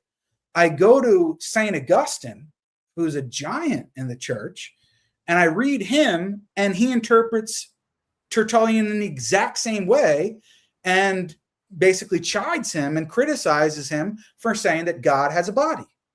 So to me, I'm not saying that Augustine can't be wrong and he's infallible, but I'm using that as good evidence for my interpretation of Tertullian. I'm just trying to explain to you what I mean by these different layers and how I'm using different scholars to interpret each other. So, because I don't want to, I don't think there's too much new under the sun. That's my view.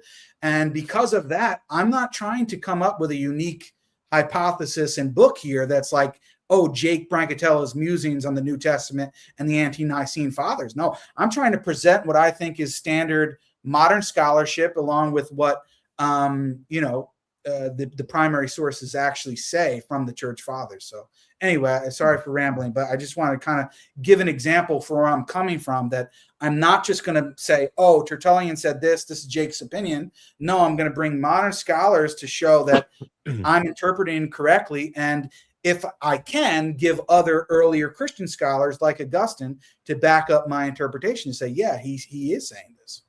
So anyway. Yep.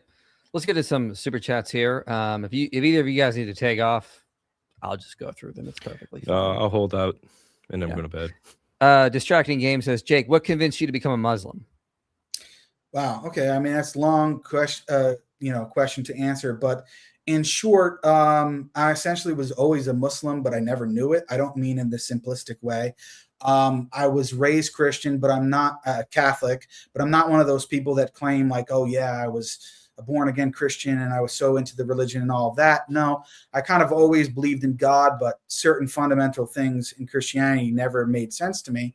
And when I read the Quran for the first time, it cleared up a lot of things and basically confirmed or explicated what I already inherently believed in, that there being one God and many prophets, but none of them are God and that sort of thing. So I know it's a kind of simple answer, but that's as long and short of it. That's fine. Yeah. Randy says, Jake, thanks for being willing to debate ideas. Absolutely. Phil says Trinity is late to first. Yeah, I know. On the Muslim Christian side. So yeah, I agree with you there. Phil says Trinity is late, so First Clement and Didache are late. That's what he says. If you guys want to comment on that, but that's Trinity's kind of going so against what you. Yeah, it's kind of going Clement. what you said about like exegesing, the exegetical tradition of the text. I think is what Yeah, so I mean, in my book, I actually am covering, and that's like I'm not covering any books in the New Testament. I'm covering everything but the Bible. That's kind of what I'm doing. And so because of that, I do cover texts like First Clement and the Didache, and I think they're extremely important to look at to see what's the Christology that's in them. Can we get anything out of them? And I think some Muslims and Christians will be surprised what I say about a lot of that. But yeah, I think it is important to see what they have to say. Yeah. Apollo says, as I pointed out at last DebateCon, the evidence for high Christology is so strong. If the Trinity is false, Jesus would still be God. Really glad Jake is honestly debating now. Though verse backing out of previous debates years ago. I'm not sure what that's in reference to. Yeah, I don't know. I would agree that, and that's what I said, actually, it might surprise people. I think that there is a quote, although I don't like the high versus low Christology because I think we can get more specific. But to use that term, I think there is a very high Christology early on. I would agree with that 100%, and that you do have very early non-canonical text and authors who do present Jesus as God and divine and pre-existent in some sense. And many of the positive accolades that or attributes that Than would give from the Targums and these other things, I fully accept that. And I think that there is a very high Christology pretty early on. I just think it comes short of the Trinity. Let's see. Oh, I saw this earlier. Richard Carrier's Pigeon says, the Trinity is like a dot with one property. No, actually, it's like a bubble with three properties, which proves nothing created everything. This is true. This is what he said in my debate with him on Does God Exist? God is a bubble. No, he's a dot with one property, no three properties. And that proves nothing created everything. If you guys didn't see I'm not familiar with that, but that sounds very strange. Yeah, Mike and Richard Carrier had a debate, and it was atheism versus theism, and Carrier's hypothesis that he thinks is more probable than theism is that there is a nothing state, and that because nothing means there's no logical contradictions, that entails everything, and so that somehow that means reality.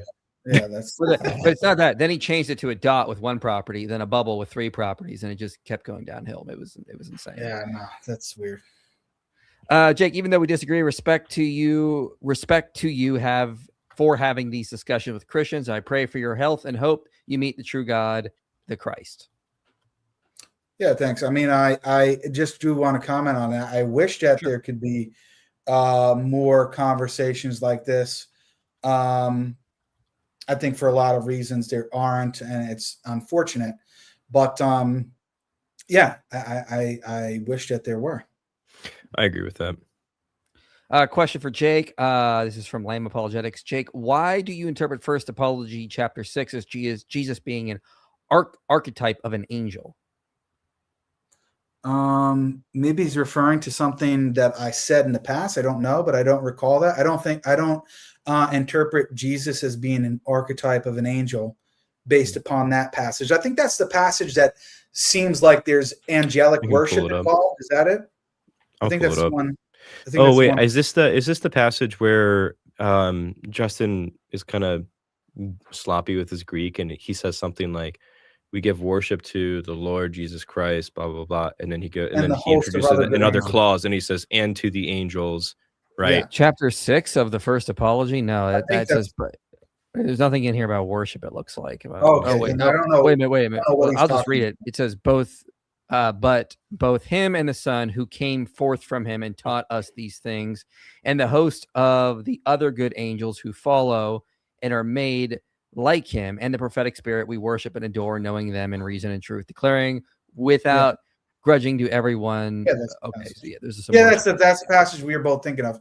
Yeah, I don't use that to say that he's an archetype of an angel. I accept that the term angel for Justin, I think, is primarily a functional term. So it's a messenger. So Jesus is an angel in the sense that he's a messenger of God and that he does the will of the Father. But I don't think that he's of the same kind angel in the way that, some people may be thinking. That's not my view. Okay. Spicy question, and you don't have to answer if you don't want to, but it says, Jake, in my experience, every Dawa guy is a pathological liar. With that information, why should we believe anything you say? Wait, before you answer, Jake, Jake didn't lie once during this conversation that at least I could pick up on. Yeah, I could be wrong about certain things, but I wasn't lying anyway. But yeah. Thank you, Randy. To both, do you guys both affirm John 17:3? Well, I do. Yes. Yeah. See, Yes. that's what I mean. Yeah, It's but like, it's like, what does John 17:3 mean? 17:3, you know. Mm. But Absolutely. yeah, I don't know what that means. Do I think Jesus said it? Maybe. I don't know. To be honest, I don't understand Jake's core hypothesis and how it predicts the data without auxiliaries. Okay. I mean, I guess you're going to have to read my book then and try to understand it. But basically, my core hypothesis is that if the Trinity was clearly taught by Jesus, his early righteous followers, and key emphasis is clearly and explicitly taught by Jesus, his early followers, and the Bible, then we would expect to find early Trinitarians. We don't find early Trinitarians, therefore, most likely Jesus, the Bible, and his early followers didn't teach the Trinity. That's the argument. But yeah, I think I have positive evidence as well that shows that. I can't hear you. I don't know if it's on my end. That was my fault. I muted. Apollo says consistent with subordinationism equals possible but improbable. For Jake, if Jews could worship a guy other than God, then what was the boundary for worship? Yeah, I think that's a very interesting question about worship in the ancient period. And for us, it's very difficult to see how anyone could offer some degree of worship to another being. But interestingly enough, even many Unitarian Christians would accept that they worship Christ. But they don't mean the same thing by that Than and Michael would when they say that they worship Christ. So I think the term worship is a very flexible term, and that requires a lot greater analysis. Mr. Anderson says, what about scripture hinting at three-person/spirit being incorrect, such as Peter asking to build 3 tabernacles, John portraying in Revelation casting 3 unclean spirits, being cast out of the dragon beast false prophet? Is that a question for me, I'm assuming? I think so, yeah. Yeah, I don't think that the scripture does teach that, actually. I think that when you look through the Hebrew scriptures, you see this same kind of pattern of the collapsing of different figures with the divine identity happening in a few different places. So with the Holy Spirit, in Genesis, Joseph is interpreting dreams, and it's by the Ruach Elohim that he can do that. That's the Spirit of the Lord, it's the Holy Spirit.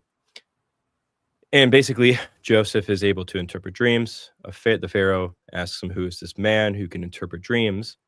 And notice what ends up happening is Joseph goes, it's not I that can do it. And then he uses the divine name.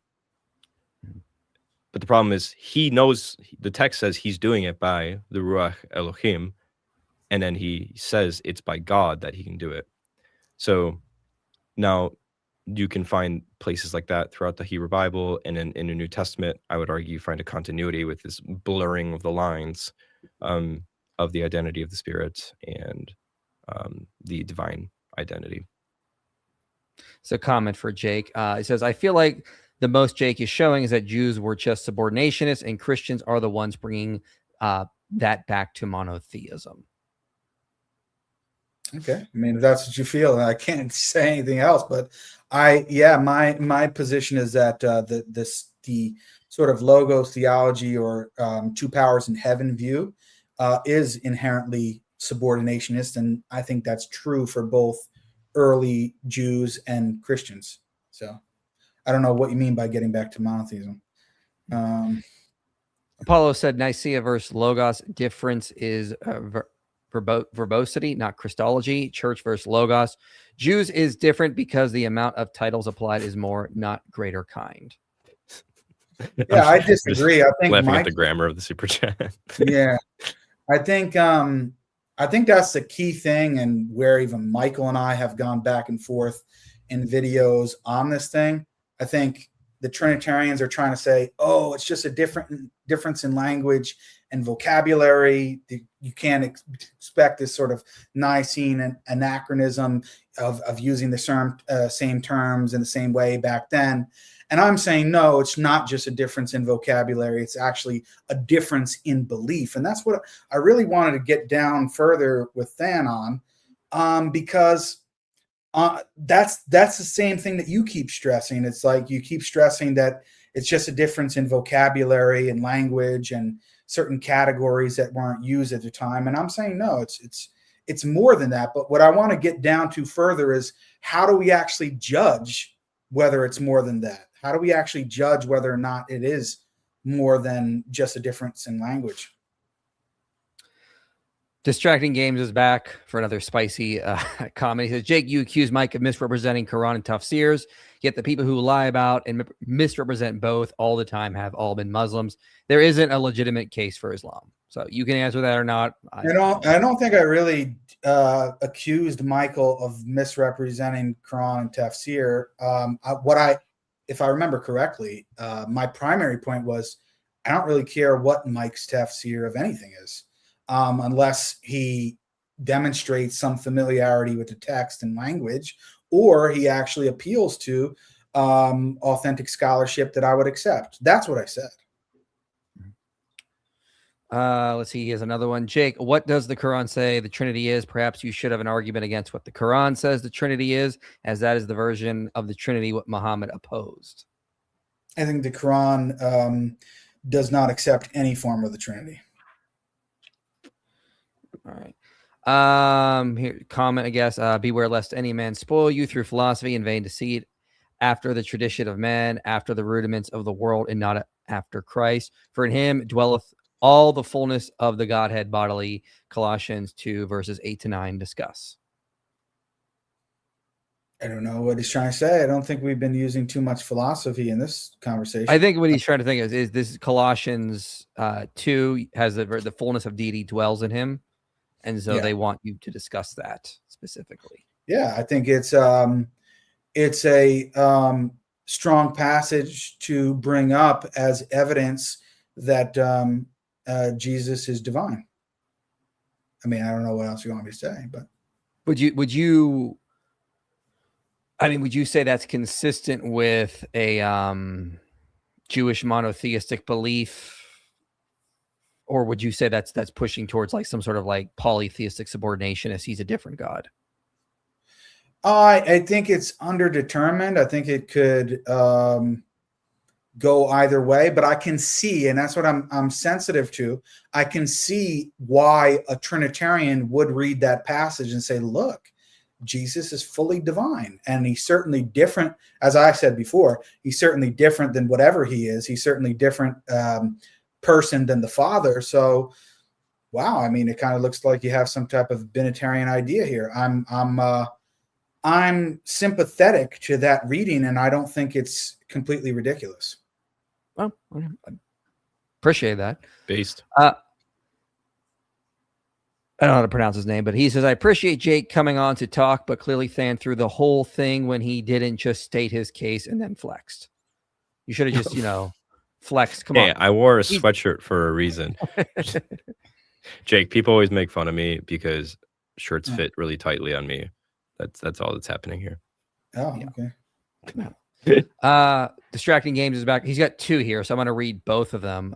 Jake, if I came off as accusatory, I apologize. I don't mean that you in particular are lying, only that given that every other Muslim apologist and polemicist has lied nearly constantly. Examples are Muhammad Ajab, Zakir Naik, and Nadir Ahmed, etc. He also adds, I come from a Mormon background, which gave me the predisposition to trust possible holy texts. I also read the Quran and found it to be lacking in divinity, but to be demonic in nature. The Quran convinced me that Islam and Mormonism are both false. So he wanted to clarify that stuff. I mean, that's fine. I think that there's a lot of people lying on both sides. Nadir Ahmed, I think he needs to just go somewhere in hiding and just stop talking. Zakir Naik isn't really very active anymore, but I don't find much of his material relevant today. And Muhammad Hijab needs to, he has a lot of problems. That's another story. That's a whole can of worms. Yeah, there. I'm not gonna make you. We're not gonna. Oh no, we're not going to talk about his fantasies of me. Definitely. Well, what does Jake think of Athenagoras? I always forget how to pronounce the name. I think that's right. Athenagoras. Athenagoras, yeah. I think that he was a typical, what I would call, or what scholars call, two-stage logos theorist.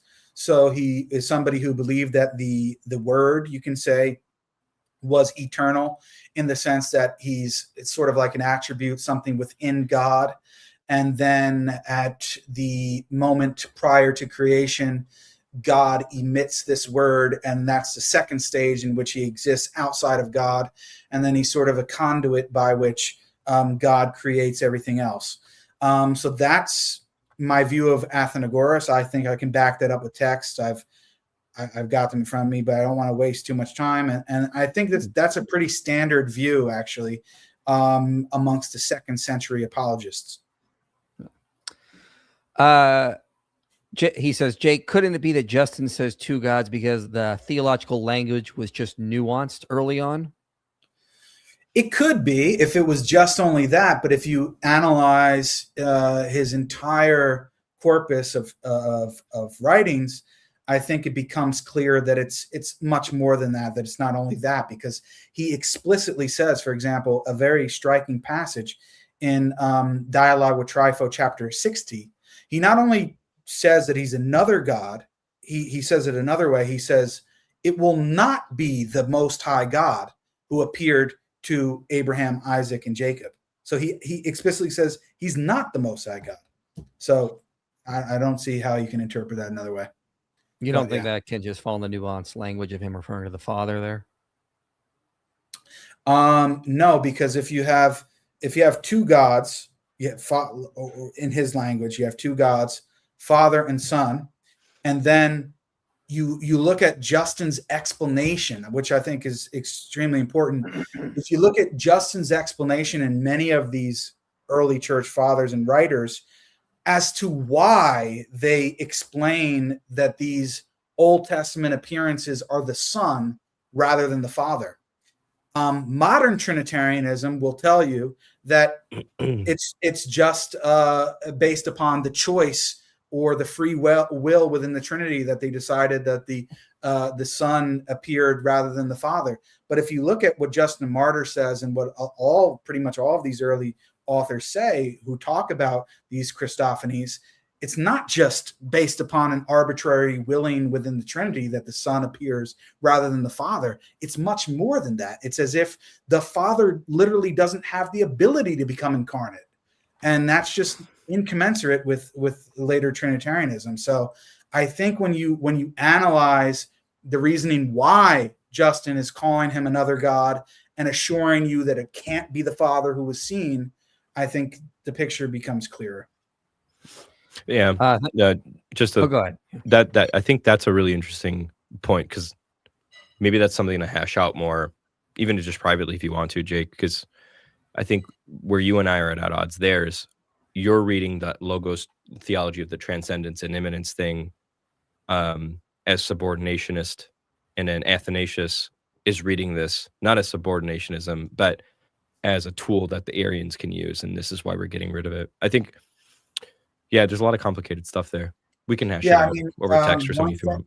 Yeah, one thing on Athanasius, and just actually was writing on it earlier.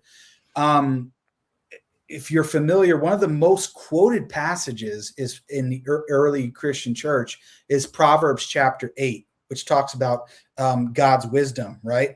Yep. And from my research, and I'm happy to be proven wrong, most of the early church fathers quote that in reference to the wisdom being the pre-existent word or Son. Would you agree with that?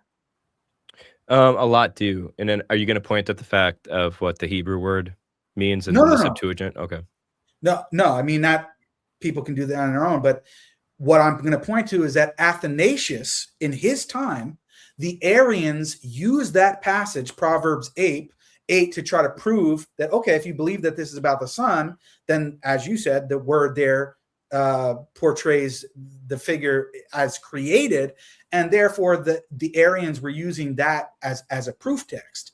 Yeah, what was the verse again? Athanasius responds. What? Athanasius, to me, his response is interesting. He responds and says, no, Proverbs 8, obviously I'm paraphrasing, but the gist of it is Proverbs 8 does not refer to his pre-existent generation. It actually refers to the economy and to the incarnation. And his reasoning for that is to show that the Arians can't use that text to prove that Jesus is, or the Son is created.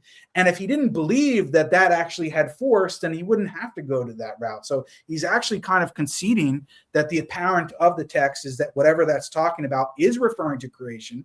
And therefore he has to say that it actually refers to the incarnation and not this eternal generation. Yeah, there's a lot of weird stuff happening with that. The Septuagint renders it with the Greek word for create. And that's just because there isn't like a word available at the time to probably get across anything else other than that. In the Hebrew, the word is, I'm trying to find it right now. Here it is. In the Hebrew, if you pull up the Hebrew Aramaic lexicon of the Old Testament, there's a huge section just talking about how underdeterminate this word is. And it's incredibly difficult. Like they actually allow for this idea of it being begettenness and weird stuff, producing stuff like that. Right. Yeah. See, but that's the thing. What I would be interested in, and not to say that that's not interesting to look at what that lexicon says and all that, but I'm kind of looking at how did the early church interpret it, right? Did they use the Septuagint rendering, and based upon that, how did they understand that text? And I would argue that they did understand it as a type of creation, and that it seemingly Athanasius was kind of conceding that point because he's saying that it's referring to the incarnation. Well, if it's referring to the incarnation, it has to be denoting creation. So anyway, I mean, it is a very interesting passage. I mean, people should just go and look up and see how the early church fathers, in my opinion, exegeted Proverbs 8. It's very interesting. You don't have to respond to this if you don't want to. He says, Jake, it really appears that you're more intelligent than your prophet. He argued too, but not great. His arguments were horrible. Yeah, I'm not going to respond in kind to that. Look, as a Christian praying for Jake to get healthy. Thank you. We appreciate that. Thank you. I think this is the last one. IRT Colossians 2 verses 8-9, emphasis on philosophy as the doctrine of the Trinity is based upon Greek philosophy of God being able to be in the flesh. Thus, 1 John 4 verse 3. I don't know if you guys want to comment. I don't understand. This Anderson fellow is kind of confusing because he seems like he's at one time he's trying to prove the Trinity, and other time he's, I don't know if you have familiarity with this, but it's hard to interpret which angle he's coming from. Oh, I know. I mean, I think what he's always trying to do is use this Colossians passage and how it's talking about don't be caught to philosophy or something like that. Yeah. But if you pay attention to the Colossians passage, it's vain philosophy that Paul is talking about, not just philosophy simpliciter. See, that's how I interpreted his question the first time. That's why, because he had that like bolded, capitalized philosophy thing. And I'm thinking, yeah, he's really focusing on the philosophy aspect rather than trying to get me to talk about the deity of Christ in that passage. So I don't know, maybe God, but he doesn't believe in the Trinity. That could be what he's trying to say. I don't know. We just got $100 super chat. I'll read this one. The Trinity, I think, best represents the three omni properties of God. The Father represents God's omniscience. The Son represents God's omnipotence. And the Spirit represents God's omnipresence. Islam runs the pagan fallacy that the human mind can comprehend the nature of God. Well, I mean, I would let you guys speak on that, but I don't think you would accept that as a orthodox characterization of the Trinity. Well, so, I would, if I'm going to be charitable, I don't think he's saying that is a Trinity. I think he's just saying they represent these aspects of God's attributes or properties. I don't think that's correct, right? Each person themselves is all three of those, right? So, as much as I appreciate the super chat, I would agree. I think the Father is omniscient, omnipotence, and omnipresent. I think the Son is omnipresent. The Spirit is omnipresent. So, Yeah. And Mr. Anderson. Oh, go ahead. Sorry. Yeah, I was going to say, I just don't think it's too helpful for Trinitarians, but he could do whatever he likes. Yeah, I mean, maybe if he wants to elaborate more. Mr. Anderson just wants to clarify he's a non-Trinitarian Christian.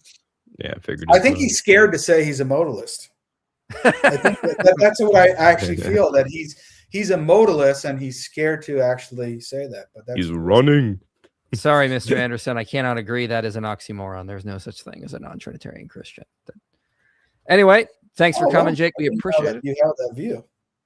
I don't think. Yeah, I've been very clear. I don't think there is such a thing as a non-Trinitarian Christian. Okay. Speaking of that, Mike, I mean, I don't know, just a quick question for you. There's been some controversy online amongst Christians. I don't know if I've seen you do an intra-Christian debate before. Is that something, and I'm not asking you to mention any names, but is that something that you would be up for, even potentially, or you're just not interested in doing anything like that at all? Not interested, no. Oh, okay. Yeah. In the past, I've done things like debating, like, is evolution compatible with Christianity? I think that's the most I really dived into that. And I've kind of been like, all right, I've kind of moved on from that at this point. I just wanted to establish that they're compatible is all I was doing. So that was basically it. But yeah, other than that, no, I don't really want to get into denominational disputes, really, or church disputes. Yeah. Juan says the Trinity is definitely true. The church fathers made me understand it better. The argument of the angel of God from the Old Testament, Jesus said the same thing of the angel of God too. Okay. All right. We'll just close it out there. I appreciate you both coming. I have linked Jake's channel below because that is the polite thing to do. So you can check out his stuff if you're interested there. But yeah, thanks for coming, Jake. Anything you want to say before we go? I think there was a last super chat there saying yeah. that you're running. Well, actually, yeah, maybe for both of us. For people who don't know, Michael and I are actually supposed to be debating in a couple months. What is it, in July? Towards the end of July.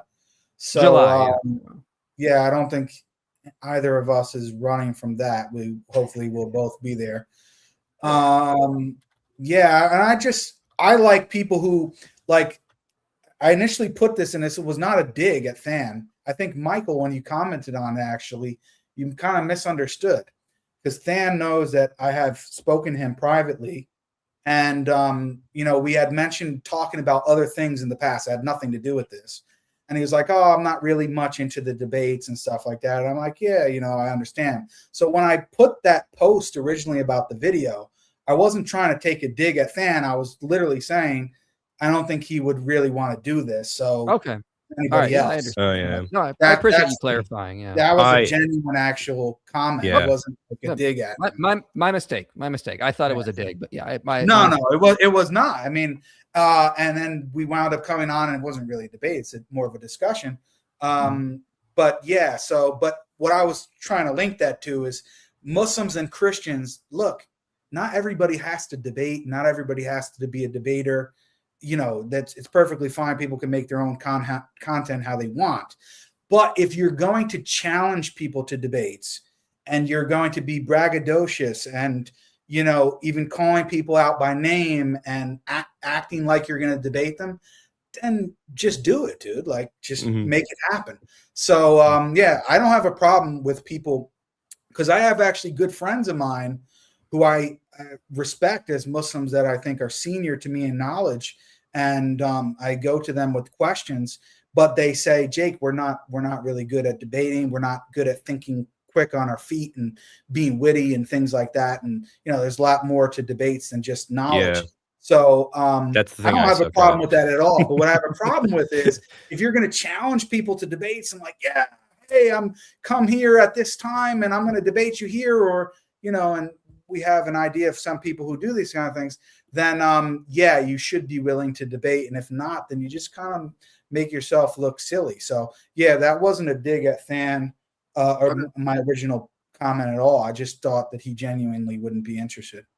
Yeah, no worries. Yeah. Totally cool clarifying that. I appreciate it.